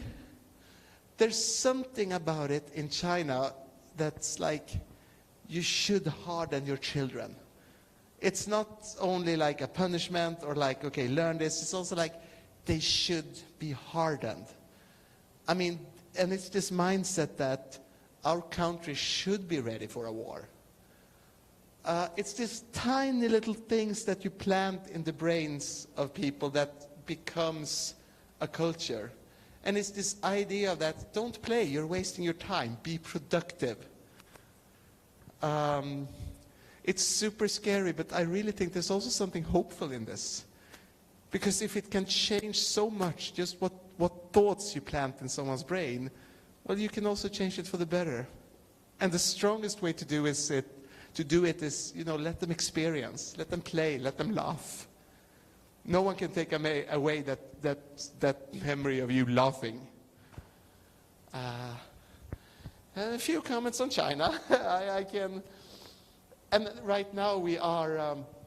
So I started doing Clowns Without Project. One more story. I went to China and I got a job to direct a children's show, and we were supposed to do like test shows. And I said, well, if we're in a way giving away shows for free, why don't we find some kids who really need to laugh? So we found a center for children whose parents are in the sex industry. And we gave the show and we gave the workshop, and the parents also came to watch it. And after the show, during the workshop, the parents were playing with the children. And then this one person who was working at the center, she took me aside and she said, these parents, these mostly mothers, they're so ashamed for the job. So they're ashamed in front of the children, so they don't play with the children. There are many mothers who come here to this daycare center for the first time ever because they stay away. It's the first time ever they see where the children are going to in the days. And for some of these mothers, it's actually the first time ever they're playing with their children. And when I heard that this was in 2014, I was like, okay, that's it. I'm moving to China. I'm going to do Clowns Without Borders. And we've been working and working. We reached about 30,000 children. And there are now, clowning doesn't exist in China, but there are now a team of 5 Chinese artists who are doing this without me. So I trained them and I directed them, and they're now taking the ball themselves. So there's hope. And I really believe that, and I just had fun all along. And also, I mean, it's, you need to be smart, right? I'm doing this, which means that people say, oh, this guy's doing interesting stuff. Let's buy his shows. I never got paid for these shows, but it helped me to promote myself. So, I mean, I think it's so important to not treat yourself as a martyr. Did I pronounce that word correctly? Martyr, yeah, ish. you know what I mean. But it's so, like, it's so, sometimes it's just so easy to do something. It's so easy to get stuck in this idea that, oh, I'm just one person in this big world and I can do anything. But you can always plant a seed. I mentioned 2 hours ago that we went to a juvenile prison in India and that the kids were not laughing. But we kept going there. The 5th year we went there, they were laughing. The 6th year we went there, this guy comes up to us. He has now turned 18, so he can't be there anymore. He's gonna be released, or what to say. I mean, it's quite, they don't say it's a prison, but it is a prison, but it's not a big, you know. And he asked us, can I perform something to you? And he performed for us a clown mime show that he had created himself. He was stealing all our gags, so we had to kill him. No, he can use them. He was using all our gags and jokes in this show, and this show was about what is it like to have a family, because he never had one. He lived on the street his whole life. He had started creating, he worked for years with this show before he started showing it to the other kids in that place. He started working on this show the night after our first visit there, when we thought, no one is laughing, they hate us, let's never go back here. You never know what seed you're planting. And I'm so happy that 6 years later I saw, okay, where did this one go? But you never know what seed you're planting.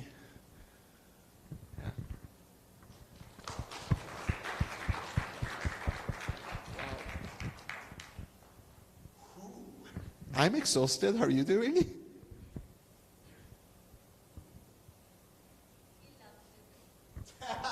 Thank you so much. Did you hear that, camera? She said they loved it.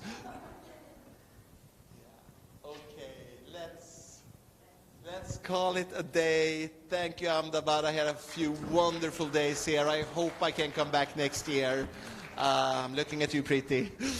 Yes. Yeah, I'll be around. Thank you so much. I'm out of words, literally, because this, I wish I could give the vote of thanks today. Anyways, but this was an amazing session. I now invite Professor Rudrajit Bose to please deliver the vote of thanks.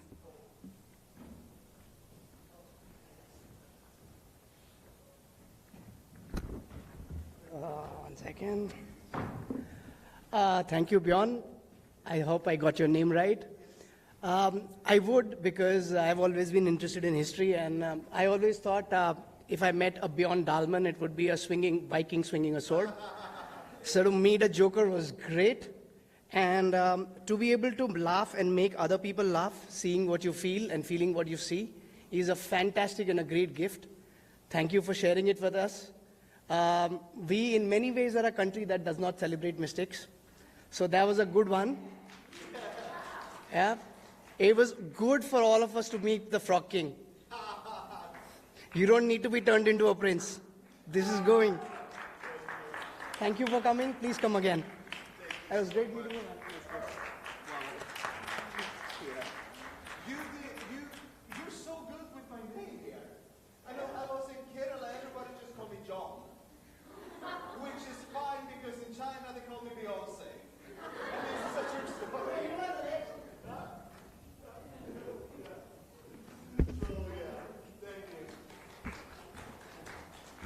So with this, we come to the end of day one. Today has been a day full of inspiring and motivating sessions. We really have